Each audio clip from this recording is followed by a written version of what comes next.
നമസ്കാരം. പകൽ വാർത്ത ആരംഭിക്കുന്നു. ആദ്യം നോക്കാം പ്രധാന തലക്കെട്ട്.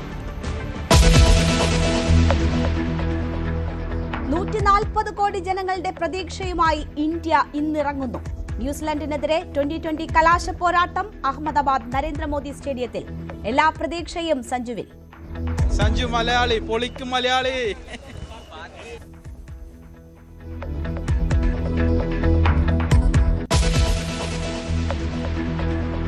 ഒൻപതാം നാളിലും പശ്ചിമേഷ്യ സംഘർഷഭരിതം. GCC രാജ്യങ്ങളിൽ ഇറാന്റെ ആക്രമണം.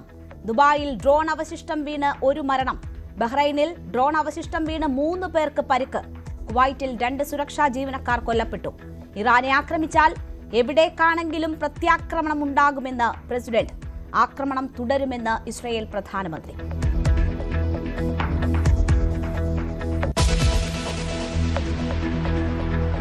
CPM വയനാട് ജില്ലാ സെക്രട്ടറിയെ ശകാരിച്ച മമ്മൂട്ടിക്കെതിരെ സൈബർ ആക്രമണം. വിമർശനവുമായി CPM ഹാൻഡിലുകൾ. റഫീഖ് ഇടിച്ചു കയറിയതല്ലെന്ന് മുഹമ്മദ് റിയാസ്. സൈബർ ആക്രമണത്തെ തള്ളി P രാജീവ്.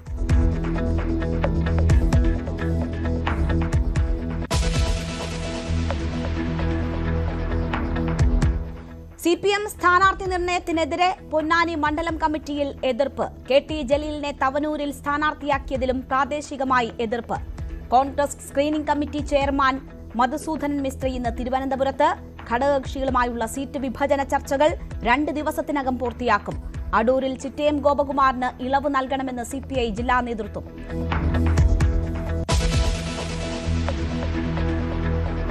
ബാറുകളുടെ പ്രവർത്തന സമയം നീട്ടി നൽകിയതിൽ സർക്കാരിനെതിരെ പള്ളികളിൽ സർക്കുലർ. ഒരു തുള്ളി മദ്യം പോലും കൂടുതൽ അനുവദിക്കില്ലെന്ന് പറഞ്ഞവർ മദ്യവർജനമായി നയം മാറ്റിയെന്ന് KCBC. KCBC ഇന്ന് മദ്യവിരുദ്ധ ഞായർ ആചരിക്കുന്നു.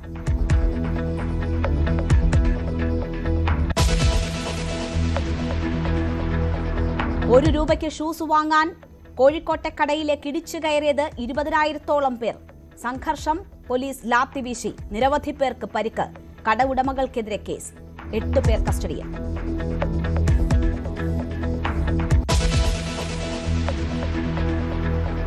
ബംഗാളിലെ രാഷ്ട്രപതിയുടെ സന്ദർശനത്തിലെ പ്രോട്ടോകോൾ ലംഘനത്തിൽ സംസ്ഥാന സർക്കാരിനോട് റിപ്പോർട്ട് തേടി കേന്ദ്ര ആഭ്യന്തര മന്ത്രാലയം.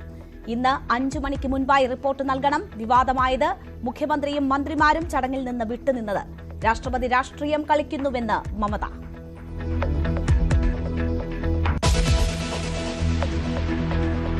നിതീഷ് കുമാറിന്റെ മകൻ നിശാന്ത് കുമാറിന്റെ JDU പ്രവേശനം ഇന്ന്. ഉപമുഖ്യമന്ത്രി പദത്തിനൊപ്പം നിയമസഭാ കക്ഷി നേതാവായും തെരഞ്ഞെടുക്കും. സംസ്ഥാന പര്യടനത്തിനൊരുങ്ങി നിശാന്ത്.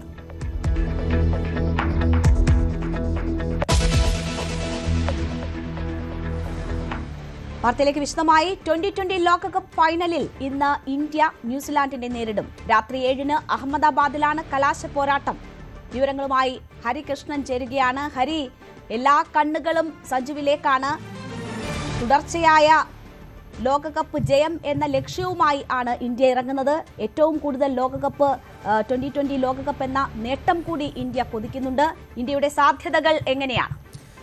ഈ മത്സരം ജയിക്കുന്നതോടുകൂടി 3 റെക്കോർഡുകൾ സ്വന്തമാക്കാനായിരിക്കും ഇന്ത്യ ഉദ്ദേശിക്കുന്നത്. ഒന്നാമത്തെ കാര്യം, ഹോം ഗ്രൗണ്ടിൽ, അതായത് ഇന്ത്യയിൽ നടക്കുന്ന ടൂർണമെൻറ്റിൽ ഇന്ത്യ തന്നെ ജയിക്കുക എന്നത് T20 ലോകകപ്പിൽ ഇതുവരെ സംഭവിച്ചിട്ടില്ലാത്ത കാര്യമാണ്. ഹോസ്റ്റ് ചെയ്യുന്ന നേഷൻ ജയിച്ചിട്ടില്ല ഇതുവരെ.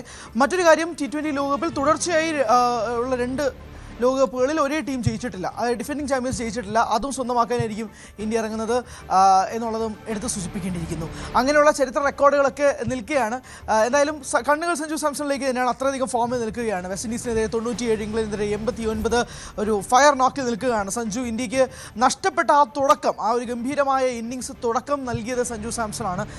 അത് കഴിഞ്ഞ 2 കളിയിൽ നിന്നും വ്യക്തമാവുകയും ചെയ്തു. അതുകൊണ്ട് എല്ലാ കണ്ണുകളും സഞ്ജുവിലേക്ക് തന്നെയാണ്, തർക്കമൊന്നുമില്ല. പക്ഷേ ഇന്ത്യയുടെ സാധ്യതകൾ, അവിടെയാണ് ഏറ്റവും പ്രധാനപ്പെട്ട ചോദ്യം. അത് തുടങ്ങുന്നത്, ഇത് ഗ്രൗണ്ട് വേറെയാണ്. ഇത് അഹമ്മദാബാദ് നരേന്ദ്രമോദി സ്റ്റേഡിയമാണ്. ആ ഗ്രൗണ്ടിൽ ഇന്ത്യക്ക് അത്ര നല്ല ഭാഗ്യമല്ല ഉള്ളത്. കഴിഞ്ഞ 20 മത്സരങ്ങളിൽ, അതായത് ICCയുടെ 20 മത്സരങ്ങളിൽ 2 മത്സരങ്ങൾ ഇന്ത്യ പരാജയപ്പെട്ടു. ആ 2 മത്സരങ്ങൾ പരാജയപ്പെട്ടതും ഇതേ ഗ്രൗണ്ടിലാണ്. 2023 ഫൈനൽ നമുക്ക് ഓർമ്മയുണ്ടാവും. അതുപോലെ തന്നെയാണ് ഇതേ ടൂർണമെൻറ്റിൽ സൗത്ത് ആഫ്രിക്കയ്ക്കെതിരെ വഴങ്ങിയ 76 റൺസിൻ്റെ പരാജയം. ഇത് രണ്ടുമാണ് ആ പരാജയങ്ങൾ. പക്ഷേ അതെല്ലാം മാറ്റിക്കൊണ്ട് ഇത്തവണ പുതിയ റെക്കോർഡുകൾ തീർക്കുക എന്നത് തന്നെയായിരിക്കും അഹമ്മദാബാദിൽ നിന്ന് ഉദ്ദേശിക്കുന്നത്. പിച്ച് റിപ്പോർട്ടുകൾ പുറത്തു വരുമ്പോഴേക്കും ഇന്ത്യക്ക് അനുകൂലമായ പിച്ച് റിപ്പോർട്ടാണെന്ന് തന്നെ പറയാം. ബാറ്റിങ്ങിന് അനുകൂലമാണ്, അതോടൊപ്പം തന്നെ ബൗൺസും പേസും കിട്ടുന്ന വിക്കറ്റാണ്. അതായത് പേസർമാർക്ക് നല്ലോണം അനുകൂലമാവുന്ന ഒരു പിച്ച് തന്നെയാണ് ഒരുക്കിയിരിക്കുന്നത്. മിക്സ് സോയിലാണ്, അതായത് ബ്ലാക്ക് സോയിലും റെഡ് സോയിലും കൂടെ മിക്സ് ചെയ്തതാണ്. അതിനകത്ത് 65% റെഡ് സോയിൽ എന്നതാണ് കണക്കുകൾ. അതായത് പേസർമാർക്ക് അത്യാവശ്യം നല്ല രീതിയിൽ തന്നെ ഗുണകരമാവുന്ന രീതിയിലാണ് പിച്ച് വർക്ക് ചെയ്തേക്കുന്നത്. ഹർഷദീപിനും ജസ്പ്രീത് ബുംറയ്ക്കും ഹാർദിക് പാണ്ഡ്യയ്ക്കും നല്ല രീതിയിൽ ഗുണകരമാകും. അതുപോലെ തന്നെ ന്യൂസിലൻഡിൻ്റെ പേസർമാരായ മാറ്റ് ഹെൻറിക്കും ജിമ്മി നീഷമിനും അത് തന്നെ ഉപകാരപ്പെടുമെന്നാണ് വിശ്വസിക്കുന്നത്. ആൻഡ് ലോക്കി ഫെർഗ്യൂസനും. അത് ന്യൂസിലൻഡിൻ്റെ കുന്തമുനയായ പേസേഴ്സിനെ തന്നെയാണ് ഇന്ത്യക്കെതിരെ ഇറക്കാനുള്ള തത്രപ്പാടിൽ തന്നെ നിൽക്കുന്നത്. അതോടൊപ്പം തന്നെ സ്പിന്നർമാർക്ക് പറയാനുള്ള ഒരു report in the sense turn കിട്ടുന്നില്ല, പക്ഷേ നല്ല രീതിയിൽ സ്പിൻ ചെയ്യാനുള്ള സാധ്യത ഉണ്ടെന്നും കൂടി ഈ വിക്കറ്റിൽ നിന്നും കിട്ടുന്നുണ്ട്. അതായത് അക്സർ പട്ടേലിന് വരുൺ ചക്രവർത്തിക്ക് ഏറ്റവും പ്രധാനമാണ്. വരുൺ ചക്രവർത്തി ഫോം ഔട്ടിൽ നിൽക്കുകയാണ്. കഴിഞ്ഞ 4 മത്സരങ്ങളിൽ നിന്ന് 4 വിക്കറ്റുകൾ കിട്ടിയിട്ടുണ്ട്. പക്ഷേ റണ്ണുകൾ എക്കോണമി 11.82 ആണ്. അതൊരു സ്പിന്നറിനെ സംബന്ധിച്ചിടത്തോളം, മിഡിൽ ഓവേഴ്സിൽ എറിയുന്ന സ്പിന്നറിനെ സംബന്ധിച്ചിടത്തോളം ഏറ്റവും മോശം എക്കോണമിയാണ്. അത് തിരിച്ചു പിടിക്കുക എന്ന് തന്നെയാണ് വരുൺ ചക്രവർത്തിയിൽ നിൽക്കുന്നത്. ഇന്ത്യൻ ടീമിൽ മാറ്റമൊന്നും ഉണ്ടാകില്ല എന്നത് ഏകദേശം വ്യക്തമായി കഴിഞ്ഞിരിക്കുന്നു. എന്നാൽ പോലും ഒരു ഔപചാരികതയുടെ പേരിൽ വൈകുന്നേരം 6 വരെ നമുക്ക് വെയിറ്റ് ചെയ്യാം. പക്ഷേ സൂര്യകുമാർ യാദവ് വ്യക്തമാക്കിയിരിക്കുന്നു ടീമിൽ മാറ്റമുണ്ടാകില്ല എന്നുള്ളത്. അതായത് വരുൺ ചക്രവർത്തിയുമായി തന്നെ കളിക്കും. കുൽദീപ് യാദവിന് ടീമിൽ ഇടം കിട്ടുന്നില്ല എന്നത് നിരാശകരമായി മാറാതിരിക്കാം. അതൊക്കെ നമുക്ക് മത്സരം നടക്കുമ്പോൾ മാത്രം അറിയാവുന്നതാണ്. ന്യൂസിലൻഡ് സൈഡിൽ നിന്നും ഏകദേശം ഒരു മാറ്റവും ഉണ്ടാകുന്നില്ല എന്നുള്ളതാണ് വ്യക്തമാകുന്നത്. അപ്പോൾ 2 ടീമുകളും അൺചേഞ്ച്ഡ് ആയിട്ട് ഇന്നത്തെ മത്സരത്തിൽ ഇറങ്ങാൻ പോകുന്നു എന്നുള്ളത് അഹമ്മദാബാദ് സ്റ്റേഡിയത്തിൽ ഇപ്പോൾ തന്നെ കാണികൾ കൊണ്ട് നിറഞ്ഞിരിക്കുന്ന ഒരു ഘട്ടവും കൂടിയുണ്ട്. സഞ്ജു സാംസന്റെ ടീഷർട്ട് പുറത്ത് വിൽക്കുന്നത് പോലും 3 ഇരട്ടി 4 ഇരട്ടി വിലയിലാണ്. സാംസൺ 9 എന്ന ജേഴ്സി വാങ്ങാൻ വേണ്ടിയിട്ടുള്ള ആളുകളുടെ തിരക്കും ഗ്രൗണ്ടിൽ കാണാം. അതായത് മലയാളികൾ മാത്രമല്ല, ഇന്ത്യ ഒട്ടാകെയുള്ള 140 കോടി ജനങ്ങളും സഞ്ജു സാംസൺ എന്ന ഒരൊറ്റ വ്യക്തിയിലേക്ക് മാത്രം നോക്കുകയാണ്. അത് ഒരുപക്ഷെ സിനിമാറ്റിക് ആയിട്ടുള്ള അനുഭവമാണ്. ഈ T20 ലോകകപ്പിൽ ഒരു ഘട്ടത്തിൽ തള്ളി നീക്കപ്പെട്ട, അതായത് കളിക്കേയില്ല എന്ന് ചിന്തിച്ചിരുന്ന അതേ വ്യക്തിയാണ് 2 മത്സരങ്ങൾ കൊണ്ട് ഇന്ത്യയുടെ മുഴുവൻ സ്വപ്നങ്ങളും ചിറകിലേറ്റിക്കൊണ്ട് ഫൈനലിലേക്ക് കൊണ്ടുപോകുന്നത്. അതും ഒരു മലയാളി താരം എന്ന് പറയുമ്പോഴേക്കും സ്വാഭാവികമായിട്ടും അഭിമാനം എന്നല്ലാതെ മറ്റൊന്നും തോന്നില്ല എന്നതും ഏറ്റവും നിർണായകമായി. ഹരി, മലയാളികളെ സംബന്ധിച്ചും ആ രീതിയിലുള്ള അഭിമാന നിമിഷമാണ്. നമുക്കറിയാം ഈ ലോകകപ്പ് ഫൈനലുകളിൽ ഒരു മലയാളി സാന്നിധ്യം നമ്മൾക്കൊക്കെ എപ്പോഴും പ്രചോദനമായിട്ടുണ്ട്, അല്ലെങ്കിൽ നമുക്കൊക്കെ വലിയ ആശ്വാസമായിട്ടുണ്ട്, പ്രതീക്ഷയായിട്ടുണ്ട്. അവിടെ നിന്ന് എല്ലാവരും ഒരു മലയാളിയിലേക്ക് ഉറ്റുനോക്കുന്ന ഒരു ലോകകപ്പ് ഫൈനൽ എന്ന പ്രത്യേകതയാണ്. ക്രിക്കറ്റിൽ കേരളവും വളർന്നിരിക്കുകയാണ് സഞ്ജുവിനൊപ്പം എന്നൊരു സാഹചര്യം കൂടിയുണ്ട്. ആ ഒരു പ്രാധാന്യമല്ലേ ഈ ലോകകപ്പിനെ അടയാളപ്പെടുത്തുന്നത്? തീർച്ചയായും 19 വർഷങ്ങൾക്ക് മുമ്പ് ഒരു മലയാളി താരത്തിന്റെ കൈകളിൽ മിസ്ബാ ഉൽ-ഹക്ക് കൊണ്ടെത്തിച്ച ക്യാച്ചാണ് 2007 പ്രഥമ T20 ലോകകപ്പ് ഇന്ത്യക്ക് കിട്ടുന്നത്. അത് മറ്റാരുമല്ല, അത് എസ് ശ്രീശാന്താണ്. ആ ശ്രീശാന്തിൽ നിന്ന് 2007 ഫൈനൽ തുടങ്ങിയതിനു ശേഷം 4 വർഷങ്ങൾക്ക് ശേഷം 2011 ഇന്ത്യ ഒരു ഏകദിന ലോകകപ്പ് കളിച്ചപ്പോൾ ശ്രീശാന്ത് നീ വേണം, അത് ടീമിന് ഭാഗ്യമാണ് എന്ന് പറഞ്ഞുകൊണ്ട് അതേ ലോകകപ്പിലെ ആദ്യത്തെ മത്സരവും അവസാനത്തെ മത്സരവും മാത്രമാണ് ശ്രീശാന്ത് ആ ലോകകപ്പിൽ കളിച്ചത്. ശ്രീശാന്ത് ഫൈനൽ വേണമെന്ന് നിർബന്ധം പിടിച്ചത് ക്യാപ്റ്റൻ മഹേന്ദ്ര സിംഗ് ധോണിയായിരുന്നു. അത് ഭാഗ്യമാണ് എന്നാണ് വിശ്വസിച്ചിരുന്നത്. നമുക്കറിയാം ഇപ്പോൾ പോലും ഇന്ത്യൻ ടീം അവർ താമസിച്ചിരുന്ന ഹോട്ടൽ മാറി, കാരണം ആ ഹോട്ടലിൽ ഭാഗ്യമില്ല എന്ന് പറഞ്ഞുകൊണ്ടാണ്. ഇന്ത്യ അങ്ങനെ ഒരു ഭാഗ്യ പരീക്ഷണത്തിൽ എത്രയോ വർഷങ്ങളായിട്ട് തന്നെ മുന്നോട്ട് പോയിക്കൊണ്ടിരിക്കുക. അങ്ങനെ ഒരു ഭാഗ്യമാണ് ഒരു മലയാളി താരം എന്ന രീതിയിൽ തന്നെയാണ് ഇപ്പോൾ. പക്ഷേ ഇത് ഭാഗ്യം മാത്രമല്ല, കഠിനാധ്വാനം ഉണ്ട് കേട്ടോ. കാരണം സഞ്ജു സാംസൺ കഴിഞ്ഞ 2 മത്സരങ്ങളിൽ സെമി ഫൈനലിലേക്ക് എത്തുമോ ഇല്ലയോ എന്ന് പ്രതീക്ഷിച്ചിരുന്ന ഇന്ത്യയെ സെമി ഫൈനലിലേക്ക് കൊണ്ടെത്തിക്കുന്നു. ഫൈനലിലേക്ക് എത്തുമോ ഇല്ലയോ എന്ന് പ്രതീക്ഷിക്കുന്ന ഇന്ത്യയെ ഫൈനലിലേക്ക് കൊണ്ടെത്തിക്കുന്നു. ഇനി നമ്മളെല്ലാവരും പ്രതീക്ഷിക്കുന്നത് സഞ്ജു ഇന്നത്തെ മത്സരത്തിൽ ഒരു മികച്ച നോക്ക് നടത്തിയാൽ, അത് വളരെ പ്രധാനപ്പെട്ട ഒരു പോയിന്റാണ്, നമ്മളത് വിട്ടുകളയെ ചെയ്യരുത്. സഞ്ജു സാംസൺ എന്ന വ്യക്തിയെ മാത്രം കേന്ദ്രീകരിച്ച് ഒരു പോയിന്റ് പറയാം. സഞ്ജു ഇന്നും ഒരു 30+ സ്കോർ അടിക്കുകയാണെങ്കിൽ Sanju player of the tournament ആവാനുള്ള സാധ്യത, അതായത് ICC T20 ലോകകപ്പിലെ പ്ലെയർ ഓഫ് ദ ടൂർണമെന്റ് എന്ന് പറയുന്ന എല്ലാ താരങ്ങളും കൊതിക്കുന്ന ആ ഒരു ട്രോഫി സഞ്ജുവിൻ്റെ കൈകളിലേക്ക് എത്താൻ 30 റണ്ണ് സഞ്ജു ഒന്ന് അടിച്ചു കിട്ടിയാൽ മതി എന്നുള്ള രീതിയിലേക്ക് മാറുകയാണ്. കാരണം ഇപ്പോൾ ആകെ കളിച്ച് ഇന്നത്തെ മത്സരം കൂടി കൂട്ടി 5 മത്സരങ്ങൾ സഞ്ജു കളിച്ചിട്ട് പ്ലെയർ ഓഫ് ദ ടൂർണമെന്റ് അവാർഡും കൂടെ സ്വന്തമാക്കുകയാണെങ്കിൽ അത് മറ്റൊരു ചരിത്രമാണെന്നതും കൂടി എഴുതി വെക്കേണ്ടി വരും. സഞ്ജു കുറിക്കുന്നത് കാത്തിരിക്കുകയാണ്. അഹമ്മദാബാദിലെ മലയാളികളായ സഞ്ജു ഫാൻസിന്റെ പ്രതികരണം കൂടി കണ്ടതിന് ശേഷം ഞാൻ ഹരിയിലേക്ക് തിരിച്ചെത്താം. നമ്മുടെ സഞ്ജു ഇങ്ങനെ ആഘോഷിക്കപ്പെടുകയാണ്. അപ്പോൾ അഹമ്മദാബാദിലെ മലയാളികളായ സഞ്ജു ഫാൻസ് ആണ് ഇനി നമ്മളോട് സംസാരിക്കാൻ പോകുന്നത്. फॉर्म अच्छे चल रहा है, waiting for his century in the final and good partnership with the Abhishek. Yeah, Sanju Malayali, പൊളിക്കും മലയാളി. മലയാളികളെ എല്ലാവരും സഞ്ജുവിനെ വോട്ട് ചെയ്യൂ, വിജയിപ്പിക്കൂ. തീർച്ചയായും എല്ലാ തരത്തിലും ചർച്ചയാവുകയാണ് സഞ്ജു ഒരുപാട് മത്സരങ്ങൾ ഇങ്ങനെ ബാക്ക് ബെഞ്ചിൽ ഇരുന്ന് കണ്ട സഞ്ജു ഇപ്പോൾ എല്ലാവരും സഞ്ജുവിൻ്റെ പേര് പറഞ്ഞ് ഒരു ടീമാകെ അല്ലെങ്കിൽ ആരാധകരാകെ സഞ്ജുവിൽ വിശ്വാസമർപ്പിച്ച് കാത്തിരിക്കുന്ന സാഹചര്യമാണ്. ഹരി നമുക്കൊപ്പം തുടരുന്നുണ്ട്. ഹരി, സഞ്ജു ആർപ്പുവിളികൾ നമുക്ക് ആവേശമാകുമ്പോൾ തന്നെ സഞ്ജുവിന് ഇതൊരു വലിയ സമ്മർദ്ദമാകുമോ എന്നത് കൂടി ഉണ്ടല്ലോ. 2 മത്സരങ്ങൾ അപാര ഫോമിലാണ് സഞ്ജു കാത്തിരുന്ന നിമിഷമാണ് നമ്മൾ ഈ ലോകകപ്പിൽ ഇടയ്ക്കിടെ കണ്ട നിമിഷങ്ങളെല്ലാം തന്നെ. പക്ഷേ ഇതൊരു അമിത സമ്മർദ്ദമായി സഞ്ജുവിന് മേൽ വരുന്നുണ്ടോ? ടീമാകെ സഞ്ജുവിനിൽ ആത്മവിശ്വാസം അർപ്പിക്കുന്നു, അല്ലെങ്കിൽ വിശ്വാസം അർപ്പിക്കുന്നു, ആരാധകരാകെ സഞ്ജുവിനെ ഉറ്റുനോക്കുന്നു. അതൊരു അമിത സമ്മർദ്ദത്തിൻ്റെതായ അവസ്ഥയുണ്ടാക്കുമോ സഞ്ജുവിന്?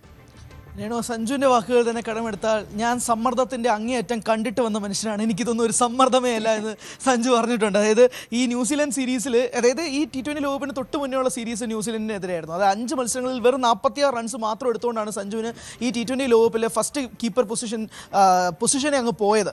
അപ്പോൾ ആ ന്യൂസിലൻഡിനെതിരെ തന്നെ ഫൈനലിൽ കിട്ടുക, ആ ഫൈനലിൽ ന്യൂസിലൻഡിനെതിരെ ഗംഭീരമായി കളിക്കുക, അതാണ് സഞ്ജുവിൻ്റെ പേഴ്സണൽ റിവെഞ്ച് എന്ന് പറയുന്നത്. കാരണം ആ സീരീസ് നഷ്ടമായതുകൊണ്ട് മാത്രമാണ് ഒരുപക്ഷെ 4 മത്സരങ്ങൾ മാത്രം സഞ്ജു ഈ T20 ലോകകപ്പിൽ ഒതുങ്ങേണ്ടി വന്നു. അല്ലെങ്കിൽ ഇഷാൻ കിഷന് പകരം സഞ്ജു ഇറങ്ങേണ്ടതായിരുന്നു. ഒരുപക്ഷെ ആ സീരീസിൽ നല്ലോണം പ്രകടനം കാഴ്ചവെക്കാൻ സഞ്ജുവിന് സാധിച്ചില്ല, നമ്മളെല്ലാവരും വിമർശിച്ചതാണ്. പക്ഷേ ഇതൊന്നും സഞ്ജുവിന് ഒരു പ്രതിസന്ധിയോ അല്ലെങ്കിൽ ഒരു പ്രഷറേ അല്ല. കാരണം പ്രഷറിൻ്റെ അങ്ങേയറ്റം ഈ കഴിഞ്ഞ 1.5 മാസത്തിനിടയിൽ ആ പ്ലെയർ അനുഭവിച്ചിട്ടുണ്ട്. അപ്സ് ആൻഡ് ഡൗൺസും, വിമർശനങ്ങൾ, ടീമിൽ സാന്നിധ്യമില്ല, എന്തോ ബാറ്റിങ്ങിൻ്റെ ടെക്നീക്ക്, സ്റ്റാൻസിൻ്റെ പ്രശ്നം, ഫുട് വർക്കിൻ്റെ പ്രശ്നം, ഫുൾ ഷോട്ട് അടിക്കുന്നു, എപ്പോഴും ബാക്ക് ഫുട്ടിൽ മാത്രം കളിക്കുന്നു തുടങ്ങി വിമർശനങ്ങൾക്ക് മേൽ വിമർശനങ്ങൾ കേട്ട് തൻ്റെ ബാറ്റിംഗ് ടെക്നീക്ക് തന്നെ മാറ്റിക്കൊണ്ടാണ് കഴിഞ്ഞ 2 മത്സരങ്ങളിൽ ആ വിമർശകരുടെ എല്ലാം വായടപ്പിക്കുന്ന രീതിയിലുള്ള പ്രകടനം നടത്തിയത്. സോ സഞ്ജു കാത്തിരിക്കുന്ന നിമിഷമാണ്. ഫൈനൽ കളിക്കുക എന്നുള്ളത് സഞ്ജുവിൻ്റെ ഡ്രീം ആയിരുന്നു എന്ന് തന്നെ പറയുന്നുണ്ട്. അതോടൊപ്പം തന്നെ താൻ നിൽക്കുന്ന ഈ ബ്ലിസ്റ്ററിംഗ് ഫോം ടീമിനുണ്ടാക്കുന്ന ഒരു ഇമ്പാക്റ്റ്, പ്രത്യേകിച്ച് ഓപ്പണിങ്ങിൽ. കാരണം അഭിഷേക് ശർമ്മ ഒരു രീതിയിലും ഈ T20 ലോകകപ്പിൽ തിളങ്ങിയിട്ടില്ല. വ്യക്തിഗത ടോട്ടൽ 50 ഒരു മത്സരത്തിൽ അടിച്ചെങ്കിൽ പോലും അഭിഷേക് ശർമ്മയിൽ നിന്ന് കിട്ടുന്ന ഒരു പ്രകടനവും നമുക്ക് ഈ ലോകകപ്പിൽ നിന്ന് കിട്ടിയിട്ടില്ല. അത് വളരെ നിരാശയാണ്. പക്ഷേ അത് കോമ്പൻസേറ്റ് ചെയ്ത് കഴിഞ്ഞ 2 മത്സരങ്ങളിലും കൊണ്ടുപോകാനുള്ള ഒരേ ഒരു കാരണക്കാരൻ സഞ്ജു സാംസൺ ആണ്. ടീമിന് വേണ്ടിയിട്ട് ഒരു മികച്ച തുടക്കം നൽകുക മാത്രമല്ല, അവസാന 5 വരെ വെസ്റ്റ് ഇൻഡീസിനെതിരെ കളിച്ചു. 20 ഓവർ കീപ്പ് ചെയ്യുക, ചേസ് ചെയ്യുന്ന സമയത്ത് 19.2 ഓവർ ബാറ്റ് ചെയ്യുക എന്ന് പറയുന്നത് ഒരു പ്ലെയറിനെ പിഴിഞ്ഞെടുക്കുന്നതിന് തുല്യമാണ്. അതേ തന്നെയാണ് നമ്മൾ ഇംഗ്ലണ്ടിനെതിരെയും സഞ്ജുവിൻ്റെ അതേ ഫോം നമ്മൾ തുടർച്ച എന്ന രീതിയിലും കണ്ടത്. സോ ന്യൂസിലൻഡിനെതിരെ ആ ഒരു ഏറ്റവും പ്രധാനപ്പെട്ട കാര്യം മാച്ചപ്സ് ആണ്. അതും കൂടെ ഒന്ന് സംസാരിക്കണം. സഞ്ജു സാംസൺ ഏറ്റവും കൂടുതൽ ഭയക്കാൻ പോകുന്ന ഒരു ബൗളർ ന്യൂസിലൻഡ് മാറ്റ് ഹെൻറി ആയിരിക്കും. Matt Henry versus Sanju Samson എന്ന് പറയുന്ന ആ ഒരു സംഭവം തന്നെയാണ്, ഒരു മാച്ചപ്പ് തന്നെയാണ് നമ്മൾ കാത്തിരിക്കുന്നത്. കാരണം ഈ ന്യൂസിലൻഡ് സീരീസിൽ 2 തവണ മാറ്റ് ഹെൻറി സഞ്ജു സാംസണെ പുറത്താക്കിയിരുന്നു. അത് കൃത്യമായിട്ട് ലൈനും ലെങ്ത്തും മനസ്സിലാക്കാൻ കഴിയാതിരുന്ന സഞ്ജു സാംസൺ ആണ്. പക്ഷേ ഇപ്പോൾ സഞ്ജു അങ്ങനെയല്ല, നല്ല ഫോമിലാണ്, നല്ല ടച്ചിലാണ്, നെറ്റ്സിൽ ഉൾപ്പെടെ വലിയ പരിശീലനങ്ങൾ നടത്തുന്നു, ടൈം ചെയ്യുന്നു, ബുംറ ഉൾപ്പെടെ ബൗണ്ടറികൾ പറത്തുന്നു, അങ്ങനെ എല്ലാം കാണുന്നുണ്ട്. ഹാർദിക് പാണ്ഡ്യ നല്ലോണം ടൈം ചെയ്യുന്നു. സ്പിന്നേഴ്സിനെതിരെ അക്ഷർ പട്ടേലിനെതിരെ, വരുൺ ചക്രവർത്തിക്കുമെതിരെ ഒക്കെ നെറ്റ്സിൽ കളിക്കുന്ന സഞ്ജുവിനെ കാണാം, നല്ല ടച്ചിലാണ്. അതുകൊണ്ട് തന്നെ ന്യൂസിലൻഡിലെ മാറ്റ് ഹെൻറിയെ തന്നെ നല്ല രീതിയിൽ ജോഫ്ര ആർച്ചറിന് എങ്ങനെ മറുപടി കൊടുത്തോ ഇംഗ്ലണ്ടിനെതിരെ, അതുപോലെ തന്നെ മാറ്റ് ഹെൻറിക്കെതിരെയും ഒരു മറുപടി സഞ്ജുവിൻ്റെ ബാറ്റിൽ നിന്ന് ഉണ്ടാകുമെന്ന് പ്രതീക്ഷിക്കുകയാണ്. എന്തായാലും ഡ്യൂ ഫാക്ടർ ഉണ്ടാകില്ല എന്ന് തന്നെയാണ് മനസ്സിലാകുന്നത്. ഡ്യൂവിനെ അപ്പാടെ തള്ളിക്കളയാം. അതുകൊണ്ട് ടോസിൽ വളരെ നിർണായകമായ മാറ്റങ്ങൾ സംഭവിക്കില്ല. പക്ഷേ ഈ പറഞ്ഞതുപോലെ തന്നെ അഹമ്മദാബാദിന് ഒരു ചരിത്രമുണ്ട്. ഇത്തവണത്തെ T20 ലോകകപ്പിൽ തന്നെ എടുത്തു നോക്കിയാൽ സൗത്ത് ആഫ്രിക്ക വേഴ്സസ് കാനഡ മത്സരമാണ് ഇതേ പിച്ചിൽ കളിച്ച മത്സരം. അതായത് ഈ പറഞ്ഞ പോലെ 65% റെഡ് സോയിൽ കളിച്ച് പിച്ച് എന്ന് പറയുന്നത് സൗത്ത് ആഫ്രിക്ക കാനഡ മത്സരമാണ്. ആ മത്സരത്തിൽ സൗത്ത് ആഫ്രിക്ക 200-ന് മുകളിൽ ടാർഗറ്റ് വെച്ചിരുന്നു. അഹമ്മദാബാദിനെതിരെ ഫസ്റ്റ് ഇന്നിംഗ്സിൻ്റെ ആവറേജ് ടോട്ടൽ എന്ന് പറയുന്നത് 200-ആണ്. അതിപ്പോൾ ന്യൂസിലൻഡ് ആയാലും ഇന്ത്യ ആയാലും ആര് ബാറ്റ് ചെയ്താലും തുടക്കത്തിൽ തന്നെ 220, 230 എന്ന ടാർഗറ്റിൽ തന്നെ ഫിക്സ് ചെയ്യുക എന്നത് തന്നെയാണ്. കാരണം നമ്മൾ ഇംഗ്ലണ്ടിനെതിരെ കഴിഞ്ഞ കളി വാങ്കഡെ സ്റ്റേഡിയത്തിൽ കണ്ടതാണ്. 253 ഇന്ത്യ അടിച്ചിട്ട് പോലും അത് ചേസ് ഡൗൺ ചെയ്യാൻ ഇംഗ്ലണ്ടിന് 247, അവസാന പന്ത് വരെ നമ്മളെ ശ്വാസം മുട്ടിച്ച് കളഞ്ഞ മത്സരമായിരുന്നു. അതുകൊണ്ട് തന്നെ ഇന്ത്യക്ക് കൃത്യമായിട്ട് അറിയാം ഇംഗ്ലണ്ടിനേക്കാൾ ഒരുപടി മുകളിൽ നിൽക്കുന്ന ന്യൂസിലൻഡിനെ അതേ രീതിയിൽ തന്നെ അടിച്ചാൽ മാത്രമേ ഇന്ത്യക്ക് ഈ കപ്പും കൊണ്ട് തിരികെ പോകാൻ പറ്റുകയുള്ളൂ എന്നത് കൃത്യമായ ധാരണ ഉള്ളതുകൊണ്ട് തന്നെ ഇന്ത്യ അതനുസരിച്ച് തന്നെ കളിക്കും. ഏത് ടീം ആദ്യം ബാറ്റ് ചെയ്താൽ പോലും 230, 240 മുകളിൽ ടാർഗറ്റ് സെറ്റ് ചെയ്യുക, അല്ലെങ്കിൽ കഠിനമാകും എന്ന് തന്നെ ഉറപ്പിച്ച് പറയേണ്ടിയിരിക്കുന്നു. ഫേവറേറ്റ്സ് ഇന്ത്യയാണ്, ഓൺ പേപ്പർ, ഓൺ റെക്കോർഡ് എല്ലാം ഇന്ത്യ തന്നെയാണ്. പക്ഷേ ഒരു കാര്യം കൂടെ, ഒരു ഫാക്ട് ഇന്ത്യൻ ആരാധകർക്ക് വേണ്ടി പങ്കുവയ്ക്കാം. ഇന്ത്യ ന്യൂസിലൻഡ് ICC T20 പരമ്പരകളിൽ 3 വട്ടം നേർക്കുനേർ വന്നപ്പോൾ 3 തവണയും വിജയിച്ചത് ന്യൂസിലൻഡാണ്, ഇന്ത്യ അല്ല. അങ്ങനെ ഒരു റെക്കോർഡ് കൂടി ഉണ്ട്. പക്ഷെ അതൊക്കെ തിരുത്തി കുറിച്ച് തീർച്ചയായും ആ ചരിത്രമൊക്കെ തിരുത്തി കുറിക്കുക എന്നതാണ് നമുക്ക് മുന്നിലുള്ള വെല്ലുവിളി. സഞ്ജുവിൽ എല്ലാ പ്രതീക്ഷയും ഉണ്ട്. അപ്പോൾ തന്നെ ബുംറയായാലും ശിവം ദുബെ ആയാലും എല്ലാവരും ഇന്ത്യയുടെ പ്രതീക്ഷയാണ്. ഒരു ടീം എന്ന നിലയിൽ ഇന്ത്യ ഉണർന്ന് കളിച്ചാൽ മാത്രം നേടാൻ പറ്റുന്ന കപ്പാണ്. എന്തായാലും ആ രീതിയിൽ ഒരു വിജയം ഉണ്ടാകട്ടെ എന്ന് നമുക്ക് പ്രതീക്ഷിക്കാം. ഹരിയിലേക്ക് വരാം. ഇനി ഹരി വരും മണിക്കൂറുകളിലൊക്കെ ഓരോരോ അപ്ഡേറ്റ്സുമായി പ്രേക്ഷകർക്കൊപ്പം തന്നെ ചേരും. എന്തായാലും നിർണായകമായ ഒരു കളിക്ക് ഇന്ത്യൻ ടീം ഇറങ്ങുമ്പോൾ സഞ്ജു അതിൽ ഏറ്റവും വലിയ പ്രതീക്ഷയായി നിലനിൽക്കുമ്പോൾ ഈ രാഷ്ട്രീയ തെരഞ്ഞെടുപ്പ് ചൂടിനിടയിലും ആശംസകളുമായി രാഷ്ട്രീയ നേതാക്കളും ന്യൂസ് 18-നൊപ്പം ചേരുകയാണ്. Jose K Mani MP Indian ടീമിന് ആശംസയർപ്പിക്കുന്നു. അത് കാണാം. 2020 world cup India versus New Zealand മത്സരം നടക്കാൻ പോവുകയാണ്. നമുക്കറിയാം, വേൾഡ് കപ്പിൽ എപ്പോഴും ഇന്ത്യ അപ്രതീക്ഷിതമായ ഔട്ട് ഓഫ് ദ ബോക്സ് ഒരു പെർഫോമൻസ് ഒക്കെ എപ്പോഴും കാണിക്കാറുണ്ട്. ഈ വരുന്ന മത്സരത്തിലും ഇന്ത്യ ജയിക്കട്ടെ എന്ന് ആശംസിക്കുന്നു. പ്രധാനമായും ഓൾ ഐസ് ഓൺ നമ്മുടെ താരമായ സഞ്ജു സാംസന്റെ നേരെ ആയിരിക്കും. കാരണം കഴിഞ്ഞ 2 മാച്ചിലും നല്ലൊരു പെർഫോമൻസ് കാഴ്ചവെച്ചു. ഈ പ്രാവശ്യവും ഇന്ത്യ ജയിക്കുന്നതോടൊപ്പം ആ സഞ്ജു സാംസണ് നല്ല ഫീൽഡിങ്ങിലും ബാറ്റിങ്ങിലും നല്ല പെർഫോമൻസ് കാഴ്ചവെക്കാൻ കഴിയട്ടെ എന്ന് ആശംസിക്കുന്നു. All the best. ഇനി ഇന്ത്യൻ ടീമിന് ആശംസ അർപ്പിക്കുന്നത് സ്പോർട്സ് നിരീക്ഷകൻ കണ്ണൂർ സ്വദേശി ദേവദാസ് V ആണ്. അദ്ദേഹത്തിന്റെ കൂടി പ്രതികരണം കേൾക്കാം.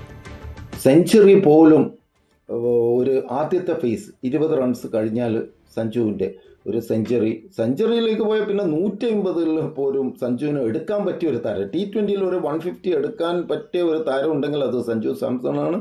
അത് ഈ വേൾഡ് കപ്പ് ഫൈനലിലായാൽ Sanju Samson player of the ടൂർണമെൻറ്റിന് ICC ഷോർട്ട് ലിസ്റ്റ് ചെയ്ത 8 പേരിൽ ഒന്ന് ഇന്ത്യയിൽ നിന്ന് ഒരേ ഒരു പ്ലെയറേ ഉള്ളൂ, സഞ്ജു സാംസൺ.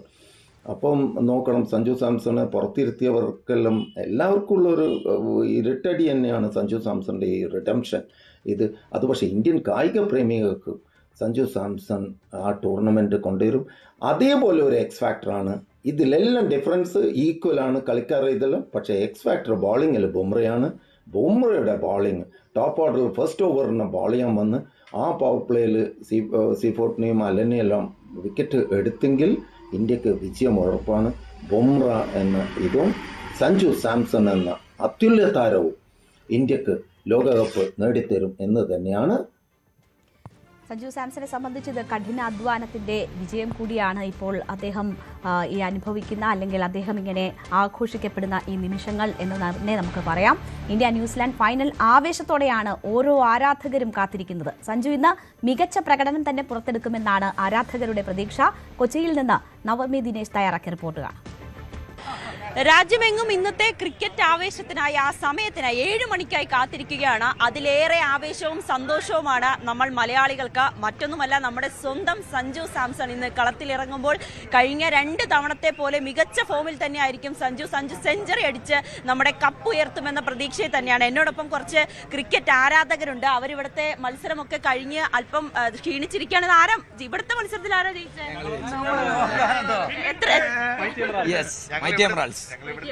പറയൂ, ഇന്നത്തെ നമ്മുടെ ഇന്ത്യ കപ്പ് തൂക്കുന്നുള്ളൊരു സംശയമില്ല.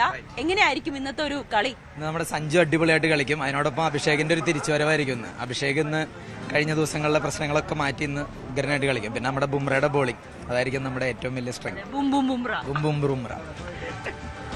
വളരെയധികം റണ്ണൊഴുകുന്ന ഒരു പിച്ചാണെന്നാണല്ലോ ഇപ്പോൾ ഇവരൊക്കെ പറയുന്നത്. അതുകൊണ്ട് തന്നെ ഒരു ബോളർക്കായിരിക്കും അതൊരു അഡ്വാൻറ്റേജ് എന്ന് ഞാൻ വിശ്വസിക്കുന്നു. ബുംറ ശക്തമായിട്ടുള്ള 4 ഓവറിൽ കളിയിലൊരു നല്ല മാറ്റം ഉണ്ടാവുമെന്ന് വിശ്വസിക്കുന്നു. സഞ്ജു സാംസൺ മാത്രമല്ല, ആ 3 പേരിൽ ഒരാളും കൂടി 50 എന്ന് ഉറപ്പായിട്ട് അടിക്കും. ഇഷാൻ കിഷൻ അല്ലെങ്കിൽ അഭിഷേക് ശർമ്മ എന്ന് കളിച്ചിരിക്കും. We will win. അതെ, എത്ര റൺസിന് ജയിക്കും? ഒരു 60 റണ്ണിന് നമ്മൾ ജയിക്കും. തീർച്ചയായിട്ടും ടീം ഇന്ത്യ എല്ലാവരും അടിപൊളിയായിട്ട് കളിക്കും. കപ്പ് നമുക്ക് തന്നെ. ഇന്ന് ചേസ് ചെയ്യായിരിക്കും. ഇന്ന് ചേസ് ചെയ്യും. ഒരു 4 വിക്കറ്റ് ഇന്ത്യയുടെ ബോൾ, ഒരു 6 വിക്കറ്റിന്റെ വിജയം. എന്തായാലും അങ്ങനെ തന്നെ ആവട്ടെ, ഇന്ത്യ കപ്പ് ഉയർത്തട്ടെ എന്ന് നമ്മൾ പ്രതീക്ഷിക്കുന്നു. ഇന്ത്യ കപ്പ് ഉയർത്തുമെന്നുള്ളതിന് സംശയമില്ല. എങ്ങനെയായിരിക്കും നമ്മുടെ പ്ലെയേഴ്സ്, നമ്മുടെ സഞ്ജു ഇന്ന് എത്ര റൺസ് എടുക്കും? ഇന്ത്യക്ക് ഏറ്റവും നല്ല ഓപ്ഷൻ എപ്പോഴും ചേസ് ചെയ്യുന്നതാണ്. ഓപ്പണിങ്ങിൽ ബാറ്റിംഗ് ഫസ്റ്റ് ചൂസ് ചെയ്യുന്നതല്ല, ചേസ് ചെയ്യുന്നതാണ്. സഞ്ജുവിൻ്റെ 2 മാച്ചിലുള്ള കൺസിസ്റ്റൻസി ഗുണം ചെയ്യും എന്ന് വിചാരിക്കുന്നു. ബോളേഴ്സിലാണ് ഇപ്പോൾ കഴിഞ്ഞ ലാസ്റ്റ് മാച്ചിൽ കുറച്ച് വീക്കായിരുന്നു ബോളേഴ്സ്. ഇനിയിപ്പോൾ എന്തായാലും അത് നികത്തും എന്ന് തന്നെ വിചാരിക്കാം. ഫൈനൽ മാച്ച് കഴിഞ്ഞ 2 മത്സരങ്ങളിലും വരുൺ അല്പം ഒന്ന് ഡൗൺ ആയി. നമ്മൾ പ്രതീക്ഷിച്ച പോലെ വരുണിന് വിക്കറ്റ് എടുക്കാൻ കഴിയും. അതെ. പിന്നെ ഫൈനൽ മാച്ചൊക്കെ ആകുമ്പോൾ എന്തായാലും ഒരു നോക്കൗട്ട് മാച്ചാണല്ലോ. അപ്പോൾ അതിൻ്റെതായ ഒരു മാറ്റങ്ങൾ ടീമിൽ കൊണ്ടുവരും എന്തായാലും. നമ്മുടെ സൂര്യകുമാറിന്റെ ക്യാപ്റ്റൻസി എങ്ങനെയാണ്? ക്യാപ്റ്റൻസി സൂര്യകുമാറിന്റെ നല്ലതാണ്. പക്ഷേ ടീം സെലക്ഷന് ഇനിയും ഈ ഫൈനൽ എങ്ങനെയാണെന്ന് അറിയത്തില്ല. സഞ്ജുവാണ് നമുക്കിപ്പോൾ 1500 ടെൻഷനിൽ ഒരു ടെൻഷൻ.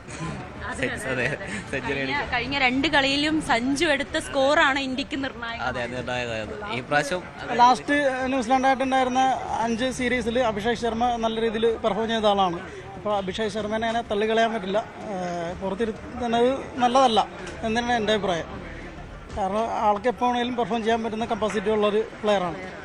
ഇന്ത്യൻ ടീമിലെ എല്ലാ പ്ലേയേഴ്സും അവർക്ക് മികച്ച പ്രകടനം കാഴ്ച വെക്കുന്നവരാണ്. പക്ഷെ ഓരോ സമയം അവർക്ക് പെർഫോം പ്രത്യേകിച്ച് ന്യൂസിലാൻഡായിട്ട് നല്ല രീതിയിൽ പെർഫോം ചെയ്ത ആളാണ് അഭിഷേക് ശർമ്മ. അപ്പോൾ ആൾക്ക് എപ്പോൾ വേണമെങ്കിലും പുള്ളിക്ക് പെർഫോം ചെയ്യാൻ പറ്റും. ഗ്രൗണ്ട് നമുക്കൊരു തോൽവി എന്ന ഗ്രൗണ്ടാണ്. ടെൻഷൻ ന്യൂസിലാൻഡ് പ്രതീക്ഷിക്കാം. ഇന്ത്യക്ക് തന്നെ കപ്പ് കിട്ടും. എന്നാലും നല്ലൊരു പ്രതീക്ഷയിലാണ്. നല്ലൊരു മാച്ച് പ്രതീക്ഷിക്കുന്നു. എന്തായാലും അതിന്റെ ആവേശത്തിലാണ്. തീർച്ചയായും കാത്തിരിക്കുകയാണ് 7 മണി. തീർച്ചയായും എന്നാലും 7 മണിയാകാൻ നമ്മൾ എല്ലാവരും കാത്തിരിക്കുകയാണ്. നമ്മുടെ പ്ലേയേഴ്സ് ഓരോരുത്തരായിട്ട് കടന്നു വരുന്നുണ്ട്. ചേട്ടാ വരൂ, പറ ഇന്നത്തെ ഇന്ത്യൻ ടീമിന്റെ പെർഫോമൻസ് എങ്ങനെയായിരിക്കും? ഇന്ന് സഞ്ജു മിക്കവാറും നല്ല കളി കളിക്കും. നല്ല ബോളിംഗ് ആണ് കുറച്ച് വീക്ക്. അതിൽ എനിക്ക് തോന്നുന്നു വരുണാണ് അല്പം കഴിഞ്ഞ 2 കളിയിലും നന്നായിട്ട് സ്കോർ എതിർ ടീമിന്. വരുണിന് മിക്കവാറും മാറ്റി നിർത്തിയിട്ട് സിറാജിനെ അർപ്പിക്കണം എന്നാണ് ഒരു മാറ്റമുണ്ടാകും അല്ലേ? മാറ്റമുണ്ടാകും കരുതുന്നു. എന്തായാലും നമുക്ക് കാത്തിരിക്കാം. എന്നാലും ഇന്ത്യ കപ്പ് ഉയർത്തും. അതെ, ഇന്ത്യ എന്തായാലും കപ്പ് ഉയർത്തും. ചേട്ടാ, ഇന്ത്യ ഇന്ന് കപ്പ് ഉയർത്തും. തീർച്ചയായിട്ടും. സഞ്ജുവിന്റെ സെഞ്ചുറി ഡ്യൂ ഉണ്ട്. ഇന്ന് century player of the series. ഒരു മാറ്റമില്ല. Guarantee century. എന്നാലും സെഞ്ചുറി അടിക്കും സഞ്ജു എന്ന് തന്നെയാണ് പറയുന്നത്. നമ്മളിത് ഇവിടെ ഒരു ചേച്ചി ഉണ്ട്. ചേച്ചി ക്രിക്കറ്റ് ഒക്കെ കാണുന്ന ആളല്ലേ? ഞാൻ കമ്മിയാണ് ഇപ്പൊ കണ്ടിട്ടുണ്ട്. അങ്ങനെ എന്തായാലും കാണുന്ന ആളല്ല, തീരെ കാണുന്ന ആളല്ല. ഹസ്ബൻഡ് കൂടെ ഇരുന്നിട്ട് കാണാറുണ്ട്. ഇന്ത്യ കപ്പ് ഉയർത്തും.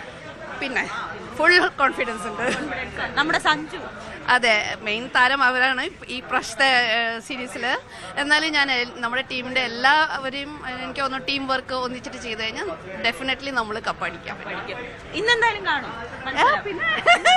അതെ അതെ അതെ അതെ. ഏത് സീസൺ കണ്ടില്ലെങ്കിൽ ഇന്ന് എന്തായാലും കാണും. എന്തായാലും നമുക്ക് ഹോപ്പുണ്ട്, ഫുൾ ഹോപ്പുണ്ട്. എന്തായാലും വലിയ ആവേശത്തിൽ തന്നെയാണ് നമ്മളെല്ലാവരും ഇന്നത്തെ ആ ഒരു മത്സരം കാണുന്നതിന് വേണ്ടി. ഇന്ത്യ കപ്പടിക്കുമെന്ന് തന്നെയാണ് എല്ലാവരും ഒരേ സ്വരത്തിൽ പറയുന്നത്. അങ്ങനെ തന്നെ ആവട്ടെ, നമ്മുടെ സഞ്ജുവിന്റെ മികച്ചൊരു പ്രകടനം തന്നെ ആകട്ടെ ഇന്ന് കാണാൻ കഴിയുന്നത്. ക്യാമറമാൻ മനോജിനോടൊപ്പം നവമി ദിനേശ്, ന്യൂസ് 18 കൊച്ചി. എന്തായാലും ക്രിക്കറ്റ് ആവേശത്തിൽ നിന്ന് നമ്മൾ യുദ്ധഭൂമിയിലെ വാർത്തകളിലേക്കാണ് പോകുന്നത്. ഗൾഫ് രാജ്യങ്ങളിലേക്ക് വ്യോമാക്രമണം കടുപ്പിച്ചിരിക്കുകയാണ് ഇറാൻ. ബഹ്റൈനിലെ മുഹ്റാഖ് നഗരത്തിൽ ഡ്രോൺ അവശിഷ്ടം വീണ് ഒരു യൂണിവേഴ്സിറ്റി കെട്ടിടത്തിന് കേടുപാടുകൾ സംഭവിച്ചു. 3 പേർക്ക് പരിക്കേറ്റിട്ടുണ്ട് എന്നാണ് വിവരം. ഒരു ശുദ്ധജല പ്ലാന്റും തകർന്നു. കുവൈറ്റിൽ 2 സുരക്ഷാ ജീവനക്കാർ കൊല്ലപ്പെട്ടു. ഡ്രോൺ ആക്രമണത്തിൽ കുവൈറ്റ് വിമാനത്താവളത്തിന് സമീപത്തും public institution for social security കെട്ടിടത്തിലും തീപിടുത്തമുണ്ടായി. ദുബായിലും ഡ്രോൺ അവശിഷ്ടം വീണ് ഒരു മരണം റിപ്പോർട്ട് ചെയ്തു. സൗദി അറേബ്യയും കുവൈറ്റും നിരവധി മിസൈലുകൾ പ്രതിരോധിച്ചു. അതേസമയം തന്റെ വാക്കുകൾ ശത്രുക്കൾ തെറ്റായി വ്യാഖ്യാനിച്ചതാണെന്നും ഇറാനെ ആക്രമിച്ചാൽ എവിടേക്കാണെങ്കിലും പ്രത്യാക്രമണം ഉണ്ടാകുമെന്നും പ്രസിഡന്റ് മസൂദ് പെഷസ്കിയാൻ വ്യക്തമാക്കി. مجددا خدمت مردم عزیز کشورمون عرض سلام و ارادت داریم و از مردم عزیز کشورمون که با قدرت، با صلابت و با شور و شوقی که در صحنه دارن دشمنان ما رو دارن ناامید میکنن قدردانیم. گفتگوهایی که ما دیروز داشتیم گویا تصوراتی رو که دشمن ازش برداشت کرده تصورات خامی بوده. دشمن دلش میخواد ما با کشورهای اسلامی در جنگ باشیم، اختلاف بین ما و کشورها ایجاد بکنه. بارها و بارها گفتیم و نیت و هدف مقام معظم رهبری این بوده ما با کشورهای همسایه خودمون برادریم، باید ارتباطاتمون خوب باشه. اما اتفاقی که داره رخ میده اینه که از هر کشوری بخوان به خاک ما حمله کنن و تجاوز کنن، طبیعتا ما مجبوریم جواب اونها رو بدیم و این چیزی رو که میخوایم جوابشون رو بدیم معنیش این نیست که ما با او کشور دعوا داریم. معنیش این نیست که ما خدای نکرده میخوایم مردم اونجا رو ناراحت بکنیم بالاجبار، چون به ما حمله کردن مجبوریم جوابشون رو بدیم و هر مقدار این فشاری که اینا وارد میکنن بیشتر باشه قدرت برخورد ما طبیعتا بیشتر خواهد بود. അജയ് സുധാ ബിജു ഉണ്ട് ഏറ്റവും പുതിയ വിവരങ്ങളുമായി ന്യൂസ് ഡെസ്കിൽ നിന്ന്. അജയ്, ക്ഷമാപണത്തിന് പിന്നാലെ ആക്രമണം കടുപ്പിക്കുന്ന ഇറാനെയാണ് കണ്ടത്. ഈ വിഷയവുമായി ബന്ധപ്പെട്ട് പെഷസ്കിയാൻ പറഞ്ഞതും സൈനിക നേതൃത്വത്തിനും ഇടയിൽ വലിയ ഭിന്നതകളുണ്ട് എന്നതിന്റെ വിവരങ്ങൾ കൂടി വന്നിരുന്നു. അതിൽ വ്യക്തത വരുത്തുകയാണ് ഇപ്പോൾ പെഷസ്കിയാൻ ചെയ്തിരിക്കുന്നത്. എന്താണ് ഗൾഫ് രാഷ്ട്രങ്ങളിൽ നടക്കുന്നത്? ഈ പ്രസിഡന്റ് മസൂദ് പെസഷ്കിയാന്റെ വാക്കുകളെ സംബന്ധിച്ച് പലതരം ഒരു അഭ്യൂഹങ്ങൾ അത് കഴിഞ്ഞ ദിവസം തന്നെ വന്നിരുന്നു. അതായത് പെസഷ്കിയാൻ ഉദ്ദേശിച്ചത് ഇത്തരത്തിൽ അയൽ രാജ്യങ്ങളിലേക്ക് ആക്രമണം നടത്തില്ല എന്നല്ല, ഇനി തങ്ങൾക്ക് നേരെ ആക്രമണം നടത്താതിരുന്നാൽ ഈ അയൽരാജ്യങ്ങളെ ഇനി ആക്രമിക്കില്ല എന്നാണ് അദ്ദേഹം ഉദ്ദേശിച്ചത് എന്നുള്ള തരത്തിൽ ഇന്നലെ തന്നെ പല വ്യാഖ്യാനങ്ങളും വന്നിരുന്നു. അതിനുശേഷം ഇപ്പോൾ പെസഷ്കിയാൻ തന്നെ വ്യക്തമാക്കുകയായിരുന്നു തങ്ങൾ ഇത്തരമൊരു തൻ്റെ വാക്കുകളെ ശത്രുക്കൾ വളച്ചൊടിക്കുകയായിരുന്നു ചെയ്തത്. പല അന്താരാഷ്ട്ര മാധ്യമങ്ങളിലും തൻ്റെ വാക്കുകൾ വേറൊരു തരത്തിൽ വ്യാഖ്യാനിച്ച് പോവുകയായിരുന്നു. താൻ അയൽരാജ്യങ്ങളിലെ US ബേസുകളെ ആക്രമിക്കില്ല എന്ന് പറഞ്ഞിട്ടില്ല. തങ്ങൾക്ക് നേരെ ആക്രമണം ഉണ്ടാവുകയാണെങ്കിൽ അത് അയൽരാജ്യങ്ങളിൽ നിന്നാണെങ്കിലും അല്ലെങ്കിൽ എവിടെ നിന്നാണെങ്കിലും തിരിച്ചടി ഉണ്ടാകും എന്ന് തന്നെയാണ് താൻ വ്യക്തമാക്കിയത് എന്ന് അദ്ദേഹം ഇന്ന് ഒരിക്കൽ കൂടി പറയുന്നുണ്ട്. അതുപോലെ തന്നെ പശ്ചിമേഷ്യയിലുള്ള തങ്ങളുടെ മറ്റ് സുഹൃത്ത് രാജ്യങ്ങളുമായിട്ടുള്ള തങ്ങളുടെ ബന്ധം വഷളാക്കാൻ വേണ്ടിയിട്ട് ശത്രുക്കൾ മനഃപൂർവ്വം ഓരോ വ്യാഖ്യാനങ്ങൾ വരുത്തുന്നതായിട്ടും പെസഷ്കിയാൻ വ്യക്തമാക്കിയിട്ടുണ്ട്. അതുപോലെ ഇറാൻ ഇന്ന് രാവിലെ മുതൽ ഗൾഫ് രാജ്യങ്ങളിലേക്ക് ആക്രമണം കൂടുതൽ കടുപ്പിക്കുന്ന ഒരു കാഴ്ചയാണ് നമുക്ക് കാണാൻ സാധിച്ചത്. ബഹ്റൈനിലും കുവൈറ്റിലുമാണ് ഏറ്റവും കൂടുതൽ ആക്രമണം ഇറാൻ നടത്തിയിട്ടുള്ളത്. അതിൽ നോക്കുകയാണെങ്കിൽ ബഹ്റൈനിലുള്ള മുഹറാഖ് നഗരത്തിൽ ഒരു യൂണിവേഴ്സിറ്റി കെട്ടിടത്തിൽ ഡ്രോൺ അവശിഷ്ടം വീണ് 3 പേർക്ക് പരിക്കേറ്റിട്ടുണ്ട്. അതുപോലെ തന്നെ ബഹ്റൈനിൽ ഒരു ശുദ്ധജല പ്ലാന്റിന് ഒരുപാട് കേടുപാടുകൾ പറ്റുന്ന ഒരു അവസ്ഥയും ഉണ്ടായി. ഇത് തീർച്ചയായിട്ടും ഇറാനിലെ ഒരു ശുദ്ധജല പ്ലാന്റിന് നേരെ, ഇറാനിൽ ഹോർമുസ് കടലിടുക്കിന് സമീപത്തുള്ള ഒരു ശുദ്ധജല പ്ലാന്റിന് നേരെ US ആക്രമണം നടത്തിയിരുന്നു. അപ്പോൾ ഇതിന് പ്രതികാരമായാണ് ഈ ആക്രമണം നടന്നത് എന്ന് വേണം നമുക്ക് മനസ്സിലാക്കാൻ ഉള്ളത്. ഈ ഇറാനിലുള്ള ഈ ശുദ്ധജല പ്ലാന്റിന് നേരെ ആക്രമണം നടത്തിയത് കാരണം 30 ഗ്രാമങ്ങളിലേക്കുള്ള കുടിവെള്ളം തടസ്സപ്പെട്ടതായിട്ടാണ് ഇറാനിയൻ ഭരണകൂടം വ്യക്തമാക്കിയിരുന്നത്. ഗൾഫ് രാജ്യങ്ങളിൽ പൊതുവെ ഈ ശുദ്ധജലം ഈ ജലം ശുദ്ധീകരിക്കാനുള്ള ഇത്തരം ശുദ്ധജല പ്ലാന്റുകളെല്ലാം വ്യാപകമായുണ്ട്. 90% ജലവും അവർ ഉപയോഗിക്കുന്നത് ഇത്തരത്തിലാണ്. എന്തായാലും കുവൈറ്റിൽ ഉണ്ടായിട്ടുള്ള ഈ ആക്രമണവും അത് കടുത്ത ജലപ്രതിസന്ധി തന്നെ മേഖലയിൽ ഉണ്ടാക്കും എന്ന് തന്നെയാണ് നമുക്ക് മനസ്സിലാക്കാൻ സാധിക്കുന്നത്. അതുപോലെ തന്നെ കുവൈറ്റിൽ 2 സുരക്ഷാ ഉദ്യോഗസ്ഥർക്ക് പരിക്കേറ്റു എന്നുള്ള ദുഃഖകരമായിട്ടുള്ള വിവരങ്ങളും നമുക്ക് ലഭിക്കുന്നുണ്ട്. ഈ ഇറാൻ ആക്രമണത്തിൽ മേഖലയിൽ കടുത്ത തീപിടുത്തമുണ്ടായിരുന്നു. ഈ തീ കെടുത്താൻ ശ്രമിക്കുന്നതിനിടെയാണ് 2 സുരക്ഷാ ഉദ്യോഗസ്ഥർക്ക് പരിക്കേറ്റത്. ഇന്ന് രാവിലെ ഉണ്ടായിട്ടുള്ള ഡ്രോൺ ആക്രമണത്തിൽ കുവൈറ്റ് എയർപോർട്ടിന് സമീപവും അതുപോലെ തന്നെ Kuwait public institution for social security കെട്ടിടത്തിലും ആക്രമണം ഉണ്ടായിട്ടുണ്ട്. ഇവിടെ 2ഇടത്തും കടുത്ത തീപിടുത്തം തന്നെ ഉണ്ടായി. ഈ സോഷ്യൽ സെക്യൂരിറ്റി കെട്ടിടം അത് നിന്ന് കത്തുന്ന ചില ദൃശ്യങ്ങളടക്കം പുറത്തു വന്നിരുന്നു. അങ്ങനെ ഭീതിജനകമായിട്ടുള്ള കാഴ്ചകളാണ് ഇന്ന് കുവൈറ്റിൽ ചിലയിടത്ത് നിന്ന് കാണാൻ സാധിച്ചത്. ദുബായിൽ ഡ്രോണിൻ്റെ ഒരു അവശിഷ്ടം വീണ് പാകിസ്ഥാൻ സ്വദേശിയായിട്ടുള്ള ഒരാൾ മരിച്ചു എന്നുള്ള വിവരം ലഭിച്ചിട്ടുണ്ട്. ഇയാൾ ഒരു ഡ്രൈവറാണ്. ഇയാൾ കാറിൽ സഞ്ചരിക്കവെയാണ് ഇത്തരത്തിൽ ഡ്രോണിൻ്റെ അവശിഷ്ടം വീണ് ഇയാൾ കൊല്ലപ്പെടുന്ന സാഹചര്യമുണ്ടായത്. സൗദി അറേബ്യയും കുവൈറ്റും വ്യാപകമായി തന്നെ ഡ്രോണുകളും മിസൈലുകളും നശിപ്പിച്ചു എന്നുള്ള വിവരമുണ്ട്. ഈ 2 രാജ്യങ്ങളും 3 മിസൈലുകൾ വീതമാണ് ഇന്ന് മാത്രം ഇന്റർസെപ്റ്റ് ചെയ്ത് നശിപ്പിച്ചിട്ടുള്ളത്. അതുപോലെ തന്നെ ഇപ്പോൾ വിമാന സർവീസുകൾ ഇപ്പോൾ ഭാഗികമായിട്ടാണെങ്കിലും പല രാജ്യങ്ങളിലും നടക്കുന്നുണ്ട്. ഖത്തറിൽ ദോഹയിൽ നിന്ന് ഷെഡ്യൂൾ ചെയ്തിരുന്ന 6 വിമാനങ്ങൾ ലണ്ടൻ, പാരീസ് ഉൾപ്പെടെയുള്ള പല നഗരങ്ങളിലേക്കുമുള്ള 6 വിമാനങ്ങൾ ഇന്ന് സുരക്ഷിതമായി ലാൻഡ് ചെയ്തു എന്നുള്ള വിവരം കൂടി ലഭിക്കുന്നുണ്ട്. ഇപ്പോൾ ഇറാന് നേരെ ഇന്നുണ്ടായിട്ടുള്ള ആക്രമണങ്ങളെ ഗൾഫ് കോർപ്പറേഷൻ കൗൺസിൽ കടുത്ത ഭാഷയിൽ തന്നെ അപലപിച്ചിരിക്കുകയാണ്. അറബ് ലീഗ് യോഗവും ഇന്ന് ചേരും എന്നാണ് പ്രതീക്ഷിക്കുന്നത്. അതിനുശേഷം ഈ അറേബ്യൻ രാജ്യങ്ങളുടെ കടുത്ത പ്രസ്താവനകൾ ഇറാനെതിരെയും അതുപോലെ തന്നെ ഈ യുദ്ധം മേഖലയിൽ വ്യാപിപ്പിക്കുന്നതിനെതിരെ ചിലപ്പോൾ US-നെതിരെയും വരെ പ്രസ്താവനകൾ വന്നേക്കാം. അതുപോലെ തന്നെ ഇറാനും കടുത്ത നാശനഷ്ടങ്ങൾ തന്നെ ഈ ആക്രമണങ്ങളിൽ റിപ്പോർട്ട് ചെയ്തിട്ടുണ്ട്. ഇസ്രായേൽ നടത്തിയിട്ടുള്ള ആക്രമണങ്ങളിൽ ഇന്നലെ ടെഹ്റാൻ നഗരത്തിൽ കടുത്ത തീപിടുത്തങ്ങൾ ഉണ്ടായിരുന്നു. എണ്ണ സംഭരണ കേന്ദ്രങ്ങൾ കേന്ദ്രീകരിച്ചാണ് ഇന്നലെ ഇസ്രായേലും US-ഉം ആക്രമണം നടത്തിയത്. ഇതിൽ കനത്ത നാശനഷ്ടം തന്നെ ടെഹ്റാൻ നഗരത്തിൽ വന്നിരുന്നു. അതുപോലെ തന്നെ ഇറാനിലുള്ള ഇസ്ഫഹാൻ നഗരത്തിൽ ഉണ്ടായിട്ടുള്ള ആക്രമണത്തിൽ ഇറാന്റെ F-14 ഫൈറ്റർ ജെറ്റുകൾ തകർന്നതായിട്ട് വിവരമുണ്ട്. അതുപോലെ തന്നെ ഇറാന്റെ എയർ ഡിഫൻസ് സിസ്റ്റം അതുപോലെ തന്നെ മിസൈൽ ഡിറ്റക്ഷൻ സിസ്റ്റം ഇവ രണ്ടും തകരാറിലായതായിട്ട് ഇസ്രായേൽ സേന അറിയിച്ചിട്ടുണ്ട്. അജയ്, ഇന്നലത്തെ ദിവസം വളരെ നിർണായകം എന്നതായിരുന്നു ട്രംപിന്റെ ഭീഷണി. സമ്പൂർണ്ണ നാശം എന്നതാണ് അമേരിക്ക ലക്ഷ്യമിടുന്നതെന്ന് ഇന്നലെ ട്രംപ് വ്യക്തമാക്കിയിരുന്നു. മാത്രവുമല്ല യാതൊരു വിധത്തിലുള്ള ഉപാധിയുമില്ലാത്ത കീഴടങ്ങൽ എന്നതിലേക്ക് അമേരിക്ക കൂടുതൽ സമ്മർദ്ദം ശക്തമാക്കുന്നതും ഇന്നലെ നമ്മൾ കണ്ടു. ഇസ്രയേലിന് കൂടുതൽ ആക്രമണത്തിനുള്ള ആയുധങ്ങളും സഹായവും അമേരിക്ക എത്തിക്കുന്നതും കണ്ടു. അതിന്റെ ഭാഗമായിരുന്നു ഇന്നലെ ടെഹ്റാനിലെ ഈ എണ്ണ സമ്പുഷ്ടീകരണ കേന്ദ്രങ്ങൾ ലക്ഷ്യമാക്കിയിട്ടുള്ള ആക്രമണം. അത് തുടരാനുള്ള തീരുമാനത്തിലേക്കാണോ ഇസ്രയേലും അമേരിക്കയും എത്തിയിട്ടുള്ളത്?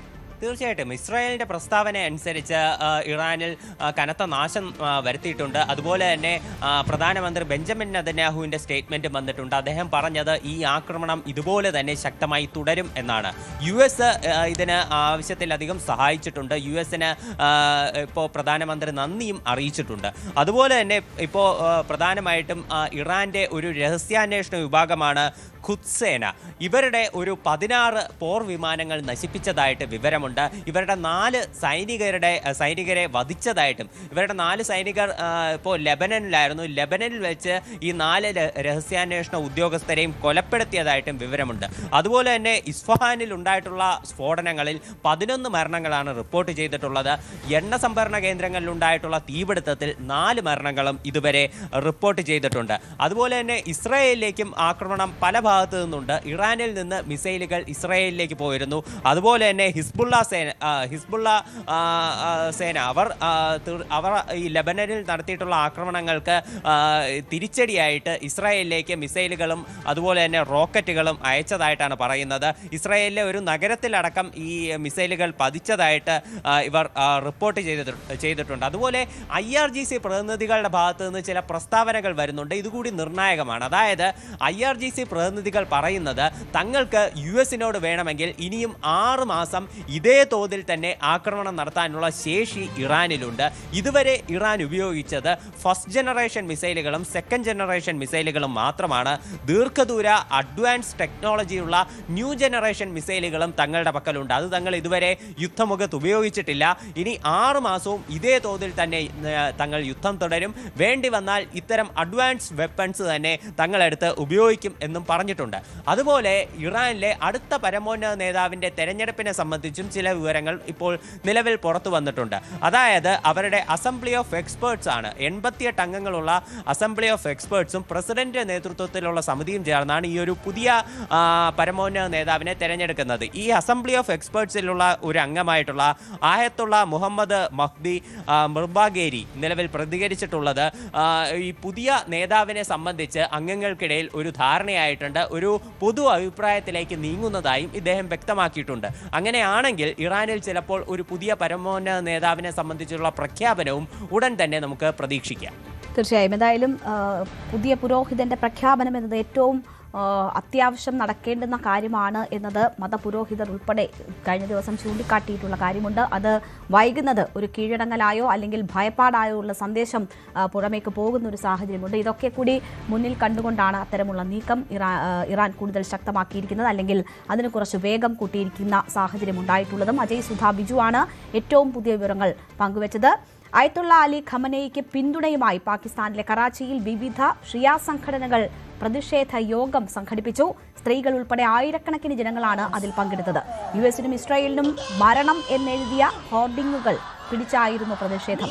പാകിസ്ഥാൻ US സ്വാധീനത്തിൽ നിന്ന് പുറത്തു വരണമെന്നും ഇരു രാജ്യങ്ങളുമായുള്ള നയതന്ത്ര ബന്ധം അവസാനിപ്പിക്കണമെന്നും പ്രതിഷേധക്കാർ ആവശ്യപ്പെട്ടു.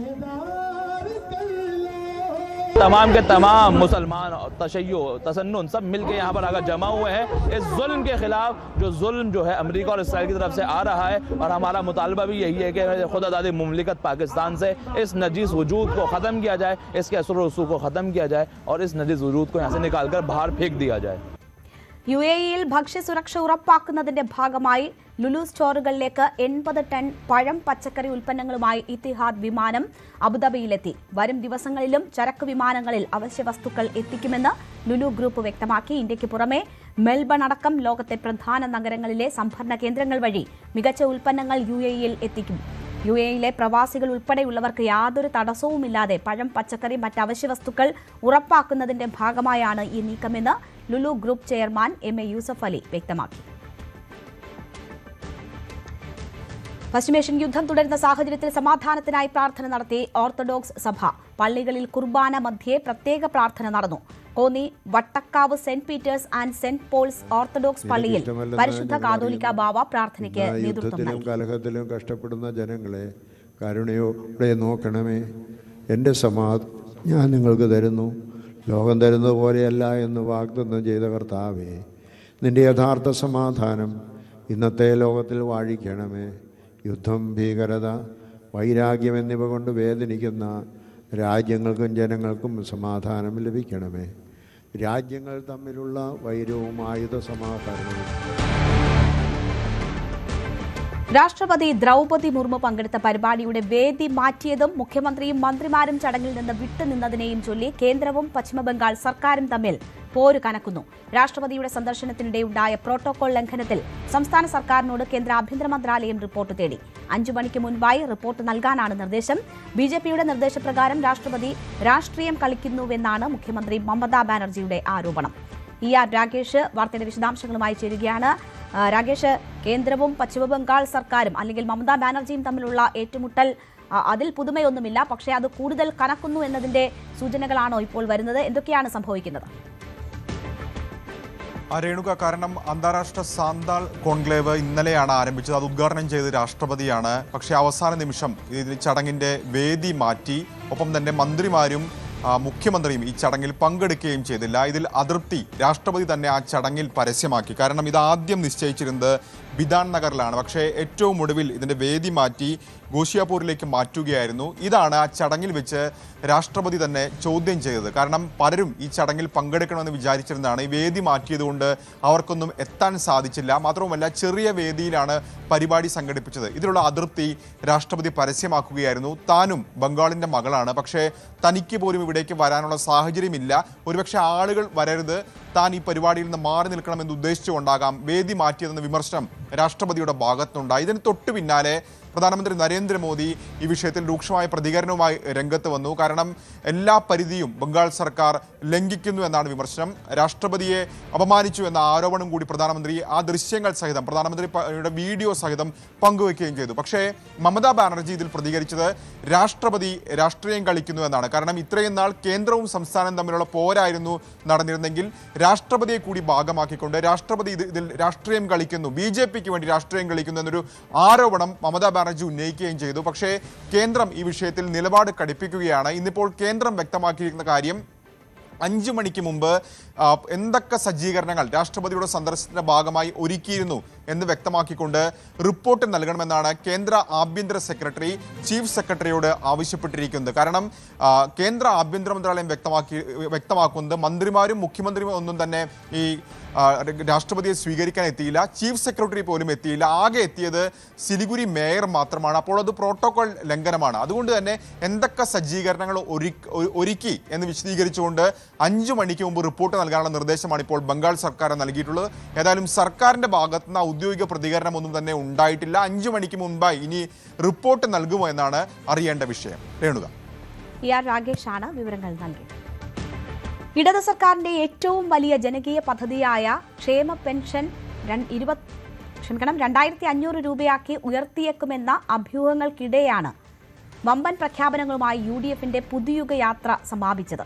സ്ത്രീകൾക്ക് KSRTC ബസ്സുകളിലെ സൗജന്യ യാത്ര മുതൽ യുവ സംരംഭകർക്ക് 5 ലക്ഷം രൂപയുടെ പലിശരഹിത വായ്പ വരെയുള്ള 5 ഗ്യാരണ്ടികൾ വോട്ടർമാരെ ആകർഷിക്കുമെന്ന വിലയിരുത്തലിലാണ് കോൺഗ്രസ് നേതൃത്വം. കനഗോലുവിന്റെ തെരഞ്ഞെടുപ്പ് തന്ത്രങ്ങളും പുതുയുഗ യാത്രക്കിടയിൽ ഉയർന്നു വന്ന ആശയങ്ങളും കോർത്തിണക്കി സർപ്രൈസ് പ്രഖ്യാപനങ്ങൾ പ്രകടന പത്രികയിൽ ഇനിയും ഉണ്ടാകുമെന്നാണ് കോൺഗ്രസ് ക്യാമ്പ് നൽകുന്ന സൂചന. യഥാർത്ഥത്തിൽ തെലങ്കാന, കർണാടക തുടങ്ങി കോൺഗ്രസ് ഭരിക്കുന്ന സംസ്ഥാനങ്ങളിൽ ഇതിനോടകം നടപ്പിലാക്കാൻ കഴിയുകയും പ്രകടന പത്രികയിൽ ആദ്യഘട്ടത്തിൽ തന്നെ ഉൾപ്പെടുത്തുകയും അത് തെരഞ്ഞെടുപ്പിൽ വലിയ തരത്തിൽ ജനകീയ ചർച്ചാ വിഷയമായി മാറുകയും ചെയ്ത പ്രധാനപ്പെട്ട വിഷയങ്ങൾ ഉൾക്കൊള്ളിച്ചുകൊണ്ടാണ് കോൺഗ്രസിന്റെ മാനിഫെസ്റ്റോയിൽ, അതായത് പ്രകടന പത്രികയിലെ ഏറ്റവും ഊന്നൽ നൽകുന്ന 5 വമ്പൻ പ്രഖ്യാപനങ്ങൾ ലോക്സഭാ പ്രതിപക്ഷ നേതാവ് രാഹുൽ ഗാന്ധി തന്നെ ഇന്നലെ പുതുയുഗ യാത്രയുടെ സമാപന വേദിയിൽ പ്രഖ്യാപിച്ചത്. അതിൽ തന്നെ ഈ യുവാക്കളെയും സ്ത്രീകളെയും കൃത്യമായി തന്നെ, അതായത് അവർക്കിടയിൽ വലിയ തരത്തിൽ ചർച്ചയായി മാറുന്ന അല്ലെങ്കിൽ വലിയ സ്വാധീനമുണ്ടാക്കാൻ കഴിയുന്ന തരത്തിലുള്ള പ്രഖ്യാപനങ്ങളായി കരുതുന്നത് ഈ സ്ത്രീകൾക്ക് KSRTC ബസ്സുകളിൽ സൗജന്യ യാത്ര അനുവദിക്കുക, വിദ്യാർത്ഥിനികൾക്ക് 1000 രൂപ വീതം പ്രതിമാസം നൽകുക എന്നതിനൊപ്പം ഈ ക്ഷേമ പെൻഷൻ 3000 രൂപയാക്കി ഉയർത്തുന്ന പദ്ധതിയും അതോടൊപ്പം തന്നെ പലിശരഹിത വായ്പ 5 ലക്ഷം രൂപയായി യുവ സംരംഭകർക്ക് നൽകാനുള്ള പദ്ധതിയുമൊക്കെ വലിയ തരത്തിൽ വോട്ടർമാർക്കിടയിൽ സ്വാധീനമുണ്ടാക്കും. അത് വലിയ ചർച്ചയായി മാറുമെന്നൊരു വിലയിരുത്തൽ കോൺഗ്രസ് ക്യാമ്പിനുണ്ട്. അതായത് തെലങ്കാനയിലും അതോടൊപ്പം കർണാടകയിലും ഏത് തരത്തിലാണോ ഈ സമാനമായ പദ്ധതികൾ വിജയകരമായി നടപ്പിലാക്കിയത് അതിന്റെ ഒരു തുടർച്ച അതേ ശൈലിയിൽ തന്നെ കേരളത്തിലും നടത്തും എന്നുള്ള പ്രഖ്യാപനമാണ് രാഹുൽ ഗാന്ധി നടത്തിയിരിക്കുന്നത്. ഇതിനപ്പുറത്തേക്ക് വിസ്മയം ഉളവാക്കുന്ന മറ്റ് ചില പദ്ധതികളുടെ പ്രഖ്യാപനം കൂടി കോൺഗ്രസിന്റെ പ്രകടന പത്രികയിൽ ഉണ്ടാകുമെന്ന കാര്യം ഉറപ്പാണ്. ഡാൻ കുര്യന്റെ റിപ്പോർട്ടാണ് കണ്ടത്. രാഹുൽ ഗാന്ധിയുടെ 5 പ്രഖ്യാപനങ്ങൾ വെറും പൊള്ളയെന്ന് CPM മന്ത്രിമാർ. 600 രൂപ പെൻഷൻ നൽകാൻ കഴിയാത്തവരാണ് 3000 കൊടുക്കുമെന്ന് പറയുന്നതെന്ന് ധനമന്ത്രി KN ബാലഗോപാൽ വിമർശിച്ചു. UDF ഭരണകാലത്ത് 600 രൂപ പെൻഷൻ 18 മാസം കുടിശ്ശികയായിരുന്നു. UDF പ്രഖ്യാപനം നടപ്പാക്കുന്നതല്ലെന്ന് ജനങ്ങൾക്കറിയാമെന്നും KN ബാലഗോപാൽ കുറ്റപ്പെടുത്തി. പ്രഖ്യാപനങ്ങളായിരിക്കും സാധാരണ ഇതിലുണ്ടാവുക. കാരണം അവർ ക്ഷേമ പെൻഷൻ 3000 രൂപയാക്കുമെന്ന് പറഞ്ഞു. അതിനു മുമ്പത്തെ ഗവൺമെൻറ് സമയത്ത് 18 മാസക്കാലം വരെ കുടിശ്ശിക ഉണ്ടായിരുന്നു. 600 രൂപയുള്ളായിരുന്നു പെൻഷൻ, അതുതന്നെ കുടിശ്ശികയാക്കിയ ആളുകളാണ്. KSRTCയുടെ കാര്യം ആളുകൾക്ക് നല്ല ഓർമ്മയുണ്ട്. KSRTCയിലെ റിട്ടയർ ചെയ്ത് ആനുകൂല്യം പോലും കൊടുക്കാത്തതിൻ്റെ പേരിൽ 24 പേരോളം ആത്മഹത്യ ചെയ്യുന്ന വാർത്തകളൊന്നും ആളുകൾ ഓർക്കുന്നില്ല. KSRTC ബസ് ഓടുന്നില്ലായിരുന്നു. കട്ടപ്പുറത്തിരുന്ന KSRTC ബസ്സിന് സൗജന്യം കൊടുക്കുക എന്ന് പറയുന്ന പോലെ ഉള്ളൂ ഇവരുടെ ഒരു സമീപനം. ഇപ്പം അങ്ങനല്ല. കോൺഗ്രസ് ഭരണകാലത്തെ ഇരുണ്ട കാലം ജനങ്ങൾക്ക് ഓർമ്മയുണ്ടെന്നും പ്രഖ്യാപനങ്ങൾ കേരളം മുഖവിലക്കെടുക്കില്ലെന്നുമായിരുന്നു വ്യവസായ മന്ത്രി P രാജീവിന്റെ പ്രതികരണം. KSRTCയെ ഇല്ലാതാക്കാൻ ശ്രമിച്ചവരുടെ വാഗ്ദാനങ്ങളിൽ ജനം വീഴില്ലെന്നും മന്ത്രി പ്രതികരിച്ചു. ആ ഇരുണ്ട കാലം ഉള്ള ആളുകൾ ഇത്തരം പ്രഖ്യാപനങ്ങളെയൊക്കെ കേൾക്കുന്ന മാത്രയിൽ തന്നെ പുച്ഛിച്ച് തള്ളുക മാത്രമേ ഉണ്ടാവുകയുള്ളൂ. രാഷ്ട്രീയ നേതാവ് നടത്തുന്ന പ്രഖ്യാപനങ്ങളെ ജനങ്ങൾ യഥാർത്ഥത്തിൽ മുഖവിലയ്ക്ക് പോലും എടുക്കില്ല എന്നതല്ലേ യാഥാർത്ഥ്യം. ഔദ്യോഗിക പ്രഖ്യാപനത്തിന് മുൻപേ PP ചിത്തരഞ്ജനായി ആലപ്പുഴയിൽ CPMന്റെ ചുവരെഴുത്ത്. സിറ്റിംഗ് MLA ആയ ചിത്തരഞ്ജന്റെ ചിത്രം ഉൾപ്പെടെയുള്ള ചുവരെഴുത്താണ് നഗരത്തിന്റെ പല ഭാഗങ്ങളിലും തുടങ്ങിയത്. ഔദ്യോഗിക പ്രഖ്യാപനത്തിന് മുൻപ് CPMൽ പതിവില്ലാത്ത രീതിയാണ് ഇത്. എന്നാൽ ഇടതുമുന്നണി യോഗത്തിൽ സംസ്ഥാന കമ്മിറ്റി അംഗം CB ചന്ദ്രബാബു ചിത്തരഞ്ജന്റെ സ്ഥാനാർത്ഥിത്വം പ്രഖ്യാപിച്ചതായാണ് പാർട്ടി പ്രവർത്തകരുടെ വിശദീകരണം.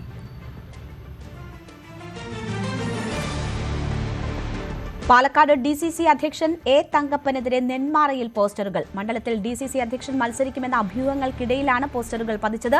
തോൽക്കാനായി നെന്മാറയിലേക്ക് വരേണ്ടതില്ലെന്നാണ് പോസ്റ്ററിലെ വാചകം. സേവ് കോൺഗ്രസിന്റെ പേരിലാണ് പോസ്റ്ററുകൾ.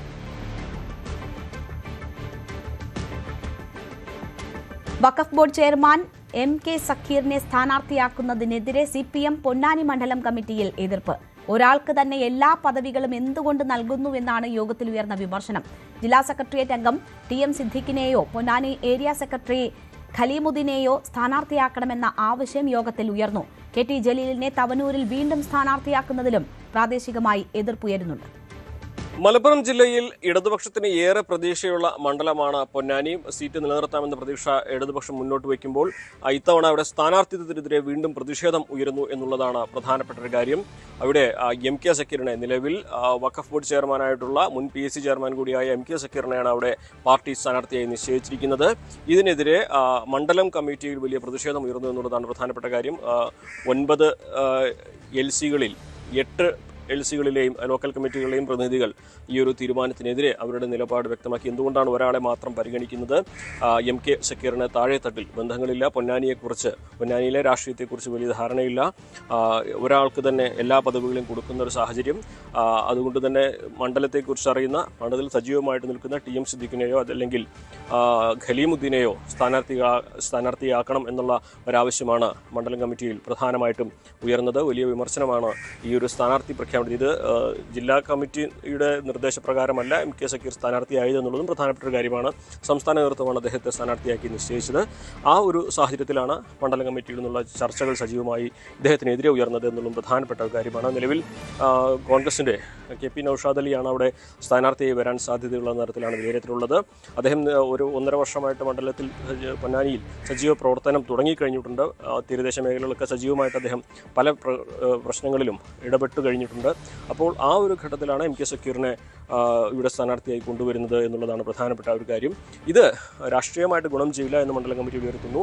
മാത്രമല്ല പൊന്നാനിയിൽ പരിചയമുള്ള പൊന്നാനിയെ അറിയുന്ന 2 നേതാക്കളാണ് ഖലീമുദ്ദീനും ടി എം സിദ്ദീഖും. അവർക്കാണ് ഈ ഒരു ഘട്ടത്തിൽ നൗഷാദ് അലി നേരിടുവാൻ അല്ലെങ്കിൽ നൗഷാദ് അലി ഭീഷണി ഉണ്ടാകാത്തൊരു സാഹചര്യം തീർക്കുവാൻ കഴിയുക എന്ന ഒരു വിലയിരുത്തലാണ് മണ്ഡലം കമ്മിറ്റിക്കുള്ളത്. പക്ഷേ നേതൃത്വത്തെ സംബന്ധിച്ച് ഇത്തരം പ്രതിഷേധങ്ങൾ പൊന്നാനിയിൽ ആദ്യമായിട്ടല്ല ഉയർന്നിരിക്കുന്നത്. കഴിഞ്ഞ തവണ നന്ദകുമാറിനെ സ്ഥാനാർത്ഥിയാക്കിയപ്പോൾ പരസ്യമായി പ്രതിഷേധം ഉയർന്നൊരു സാഹചര്യമുണ്ട്. അന്ന് ടി എം സിദ്ദീഖിന് വേണ്ടിയാണ് പൊന്നാനിയിലെ സഖാക്കൾ, രാഷ്ട്രീയ പ്രവർത്തകർ രംഗത്തിറങ്ങിയത്, പരസ്യമായി തെരുവിലിറങ്ങിയത്. അങ്ങനെ ഒരു ചരിത്രം കൂടി പൊന്നാനിക്കുണ്ട്. പക്ഷേ തീരുമാനം വന്നു കഴിഞ്ഞാൽ പാർട്ടി നേതൃത്വത്തിൻ്റെ തീരുമാനം അണികൾ അനുസരിക്കുന്ന ഒരു കണക്കുകൂട്ടലാണ് നേതൃത്വത്തിനെ സംബന്ധിച്ചുള്ളത്. സമാനമായൊരു സാഹചര്യം തവനൂരിലുമുണ്ട്. പക്ഷേ അത് മണ്ഡലം കമ്മിറ്റിയിലല്ല ജലീലിനെ സ്ഥാനാർത്ഥിയാക്കിയതിനെതിരെ വിമർശനം ഉയർന്നത്. പകരം ഇടതുപക്ഷത്തിൻ്റെ വാട്സപ്പ് ഗ്രൂപ്പുകളിലാണ് ജലീലിനെതിരെ വിമർശനം ഉയർന്നിരിക്കുന്നത്. ഇനി മത്സരിക്കാനില്ല എന്ന് പറഞ്ഞ ഒരാളെ എന്തിന് മത്സരിപ്പിക്കണം? പാർട്ടിയുടെ ആരെങ്കിലും മത്സരിക്കേണ്ട സാഹചര്യമാണുള്ളത്. മണ്ഡലത്തിൽ ജലീൽ കഴിഞ്ഞ അവസാന 2 വർഷം സജീവമായിരുന്നില്ല തുടങ്ങി വലിയ വിമർശനം ജലീലിനെ സ്ഥാനാർത്ഥിയാക്കിയതിനെതിരെ തവനൂരിലും ഉയർന്നിട്ടുണ്ട്. അതും വലിയ തോതിൽ തന്നെ അവിടെ ചർച്ചയാകുന്ന ഒരു സാഹചര്യമാണ് നിലവിലുള്ളത്. ഇടതുപക്ഷത്തെ സംബന്ധിച്ച് പ്രതീക്ഷയുള്ള മണ്ഡലങ്ങളിലൊന്നാണ് പൊന്നാനിക്ക് പുറമെ തവനൂർ എന്നുള്ളതും. അവിടെയും സ്ഥാനാർത്ഥി നിർണ്ണയം തലവേദനയാകുമോ എന്ന ആശങ്കയാണ് ഉയരുന്നത്. എന്താണെങ്കിലും പൊന്നാനിയിലെയും തവനൂരിലെയും പാർട്ടിക്കുള്ളിലെ സ്ഥാനാർത്ഥികൾക്കെതിരായിട്ടുള്ള ഈ ഒരു കലഹം അത് നേതൃത്വം ഗൗരവത്തോടെ തന്നെയാണ് കാണുന്നത്. മലപ്പുറത്തു നിന്നും CV അനുമോദ്, ന്യൂസ് 18. MLA-ക്കെതിരെ ഫേസ്ബുക്കിൽ മോശം കമന്റിട്ട യുവാവിനെ ക്രൂരമായി മർദ്ദിച്ചു മകനും സംഘവും. മഞ്ചേരി MLA UA ലത്തീഫിന്റെ മകൻ അമീറും സംഘവുമാണ് മഞ്ചേരി മുള്ളംപാറ സ്വദേശി കോളിയോടൻ ലത്തീഫിനെ ആക്രമിച്ചത്. അമീർ ഉൾപ്പെടെ 6 പേർക്കെതിരെ കൊലപാതക ശ്രമത്തിന് പോലീസ് കേസെടുത്തു. മഞ്ചേരി MLA UA ലത്തീഫിന്റെ മകൻ അമീർ അടക്കം 6 പേർക്കെതിരെയാണ് ഇപ്പോൾ പോലീസ് കേസെടുത്തിരിക്കുന്നത്. കേസിന് ആസ്പദമായ സംഭവം ഇപ്രകാരമാണ്. മഞ്ചേരിയിലെ ഒരു വികസന പ്രവർത്തനത്തെക്കുറിച്ച് UA ലത്തീഫ് ഫേസ്ബുക്കിലിട്ട പോസ്റ്റിന് താഴെ അശ്ലീല ഭാഷയിൽ കമൻറ്റ് ചെയ്തു എന്നാണ് പ്രധാനമായിട്ടും ഉയരുന്ന ആരോപണം. ഇത് ചോദ്യം ചെയ്യാനെത്തിയ UA ലത്തീഫിൻ്റെ മകൻ അമീറും സംഘവും ഇയാളെ കൂളിയോടൻ ലത്തീഫിൻ്റെ കടയിലെത്തി ആക്രമിക്കുകയായിരുന്നു എന്നുള്ളതാണ് പറയുന്നത്. സംഭവത്തെക്കുറിച്ച് കൂളിയോടൻ ലത്തീഫ് പറയുന്നത് ഇപ്രകാരം: MLA UA ലത്തീഫിൻ്റെ മോനും അമീർ എന്ന ഗുണ്ടാ നേതാവും 6 ആളുകൾ ഒരുമിച്ച് വന്നിട്ട് ആക്രമിക്കുക ചെയ്തത്. അവർ കാരണം പറഞ്ഞ് ഓന്റെ വാപ്പാന്റെ പേരിൽ കമന്റ് ഇട്ടു എന്നാ പറയുന്നത്. ഞാൻ കമന്റ് ഇട്ടിട്ടില്ല, MLA-ന്റെ പേരിൽ കമന്റ് ഇട്ടു എന്നാ പറയുന്നത്. MLA-ന്റെ പേരിൽ കമന്റ് പോയിട്ടൊരു വാക്ക് പറയാൻ പറ്റൂല, കൊന്നുകളി എന്നാ പറയുന്നത്. എന്താണെങ്കിലും ഇത് സംബന്ധിച്ച് അമീറിൻ്റെ സംഘത്തിലുള്ളവർ പരാതി നൽകിയത് പ്രകാരം ഈ ലത്തീഫിനെതിരെയും പോലീസ് കേസെടുത്തിട്ടുണ്ട്. ലത്തീഫിൻ്റെ പരാതിയിൽ കൊലപാതക ശ്രമമടക്കമുള്ള വകുപ്പുകളാണ് ഈ FIR-ൽ അമീറിനും സംഘത്തിനുമെതിരെ പോലീസ് ചുമത്തിയിരിക്കുന്നത്. മറുവശത്ത് ലത്തീഫ് ഇവരെ ആക്രമിക്കാൻ ശ്രമിച്ചു എന്ന തരത്തിലാണ് അമീറിൻ്റെ സുഹൃത്ത് നിസാർ നൽകിയ പരാതി. ഇതിൻ്റെ അടിസ്ഥാനത്തിലും പോലീസ് കേസ് രജിസ്റ്റർ ചെയ്തു. ലത്തീഫ് കത്തി വീശി എന്ന പ്രധാനമായിട്ടും പരാതിയിൽ പറയുന്നുണ്ട്. ഇതെല്ലാം ഉൾപ്പെടുത്തിയാണ് മറുവശത്ത് ഈ ഒരു പരാതി FIR രജിസ്റ്റർ ചെയ്തിരിക്കുന്നത്.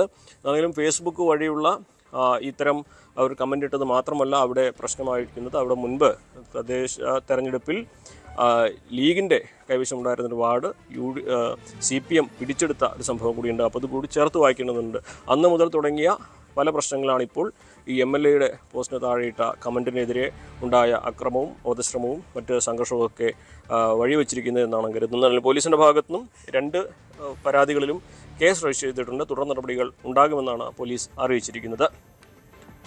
മലപ്പുറത്ത് നിന്നും CV അനുമോദ്, ന്യൂസ് 18.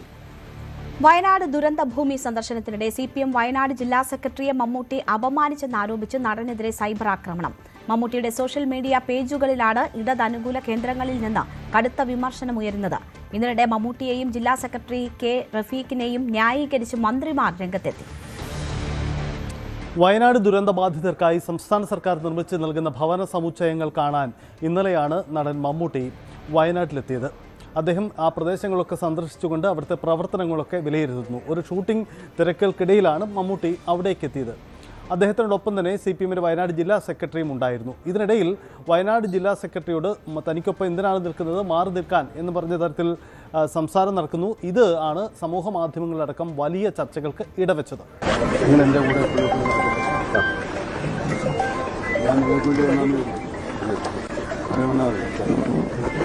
സമൂഹ മാധ്യമങ്ങളിൽ ഈ ദൃശ്യങ്ങൾ പ്രചരിച്ചതിന് ശേഷം വലിയ തരത്തിലുള്ള സൈബർ നീക്കങ്ങളാണ് നടന്നത്. പ്രത്യേകിച്ച് ഇടത് സൈബർ കേന്ദ്രങ്ങളിൽ നിന്നും മമ്മൂട്ടിക്കെതിരെ കടുത്ത വിമർശനങ്ങൾ ഉയർന്നു. മമ്മൂട്ടിയുടെ പേജുകളിലും മമ്മൂട്ടിയുടെ സോഷ്യൽ മീഡിയ അക്കൗണ്ടുകളിലും മറ്റുമെത്തി വലിയ തരത്തിലുള്ള സൈബർ ആക്രമണമാണ് നടന്നത്.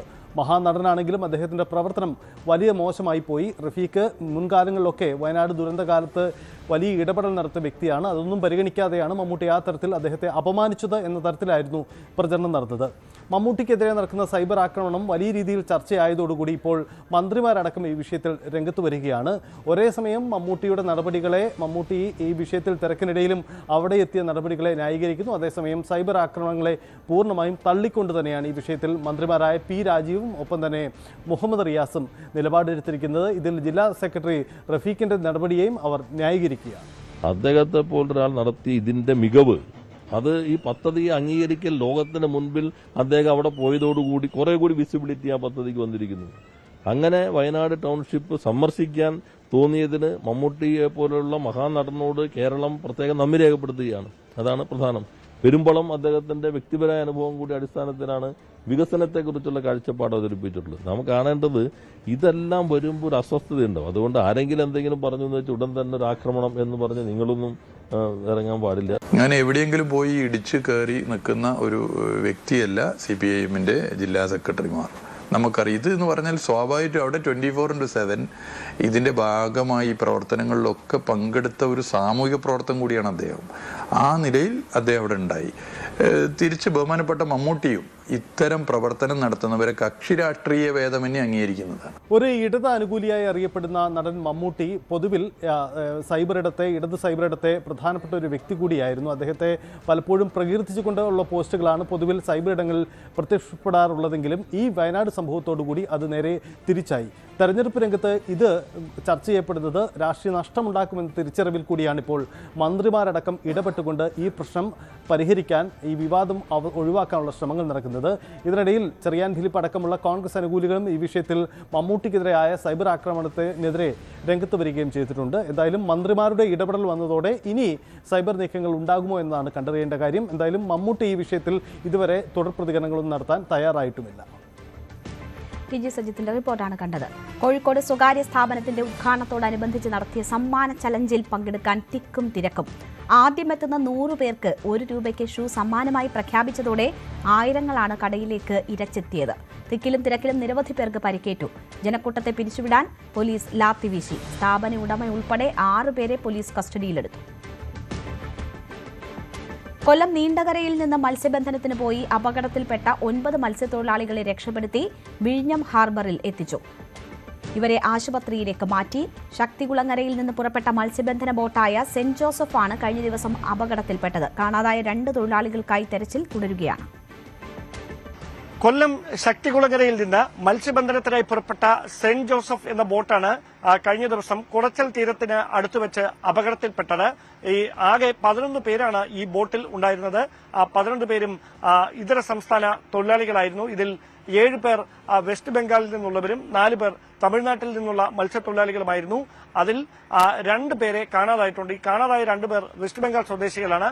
ശേഷിച്ച 9 പേരെയാണ് കോസ്റ്റ് ഗാർഡ് ഇതുമായി ബന്ധപ്പെട്ട വിവരം ലഭിച്ചതിന്റെ അടിസ്ഥാനത്തിൽ ദ്രുതഗതിയിൽ അവിടെ എത്തിയതിനു ശേഷം നടത്തിയ പരിശോധനയിലൂടെ അവിടെ നിന്ന് അവരെ രക്ഷപ്പെടുത്തി വിഴിഞ്ഞം ഹാർബറിലേക്ക് എത്തിച്ചത്. ഈ രക്ഷപ്പെടുത്തിയ 9 പേരിൽ 2 പേർക്ക് സാരമായി പരിക്കേറ്റിട്ടുണ്ട്. ഈ 2 പേരെ ഇവിടെ മെഡിക്കൽ കോളേജ് ആശുപത്രിയിലേക്ക് മാറ്റിയിരിക്കുകയാണ്.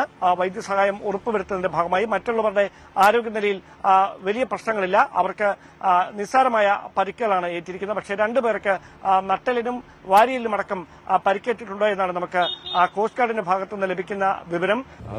6-ാം തീയതി പോയി. 6-ാം തീയതി നൈറ്റ് ഫിഷിംഗ് കഴിഞ്ഞിട്ട് 7-ാം തീയതി പകല് പണിയും കഴിഞ്ഞ് ബോട്ട് ആങ്കർ ചെയ്തു. അത് 11 മണിയായപ്പോൾ ഈ കപ്പൽ വന്ന് ബോട്ട് ഇടിക്കുകയായിരുന്നു. രാത്രി 11 മണിക്കാണ് അപകടം. പകല് 11 മണിക്ക്. കന്യാകുമാരി കുളച്ചൽ ഭാഗത്ത് അതെ, മൊത്തം 11 പേരായിരുന്നു. അതിൽ 2 പേര് മിസ്സിംഗ് ആണ്. ബാക്കി 9 പേരിൽ 2-3 പേരുടെ നില ഗുരുതരമാണ്.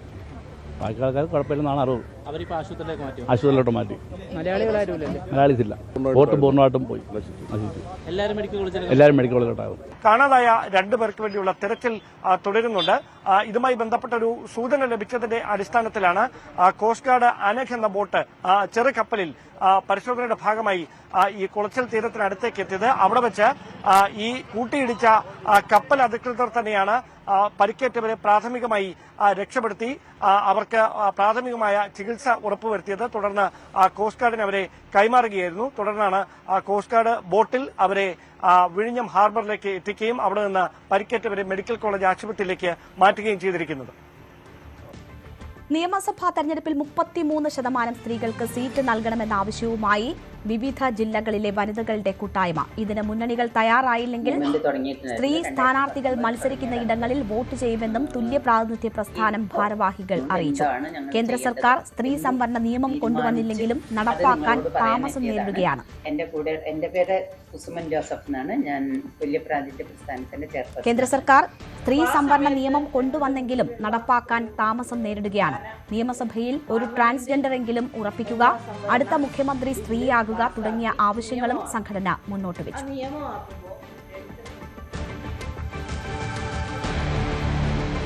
ഇനി ഇന്നത്തെ സ്വർണം വെള്ളി നിരക്കുകൾ. കവിത ഗോൾഡ് ആൻഡ് ഡയമണ്ട്സ് ഇന്നത്തെ സ്വർണം വെള്ളി നിരക്കുകൾ നിങ്ങൾക്കായി സമർപ്പിക്കുന്നത് Kavitha gold and diamonds, the versatile jeweller. സ്വർണം 22 ക്യാരറ്റ് ഗ്രാമിന് 15,000 രൂപ, പവന് 1,20,000 രൂപ. സ്വർണം 18 ക്യാരറ്റ് ഗ്രാമിന് 12,385 രൂപ, പവന് 99,080 രൂപ. വെള്ളി ഗ്രാമിന് 285 രൂപ, കിലോയ്ക്ക് 2,85,000 രൂപ. കവിത ഗോൾഡ് ആൻഡ് ഡയമണ്ട്സ് ഇന്നത്തെ സ്വർണം വെള്ളി നിരക്കുകൾ നിങ്ങൾക്കായി സമർപ്പിച്ചത് Kavitha gold and diamonds, the versatile jeweller. പകൽ വാർത്ത പൂർണ്ണമാകുന്നു. നമസ്കാരം.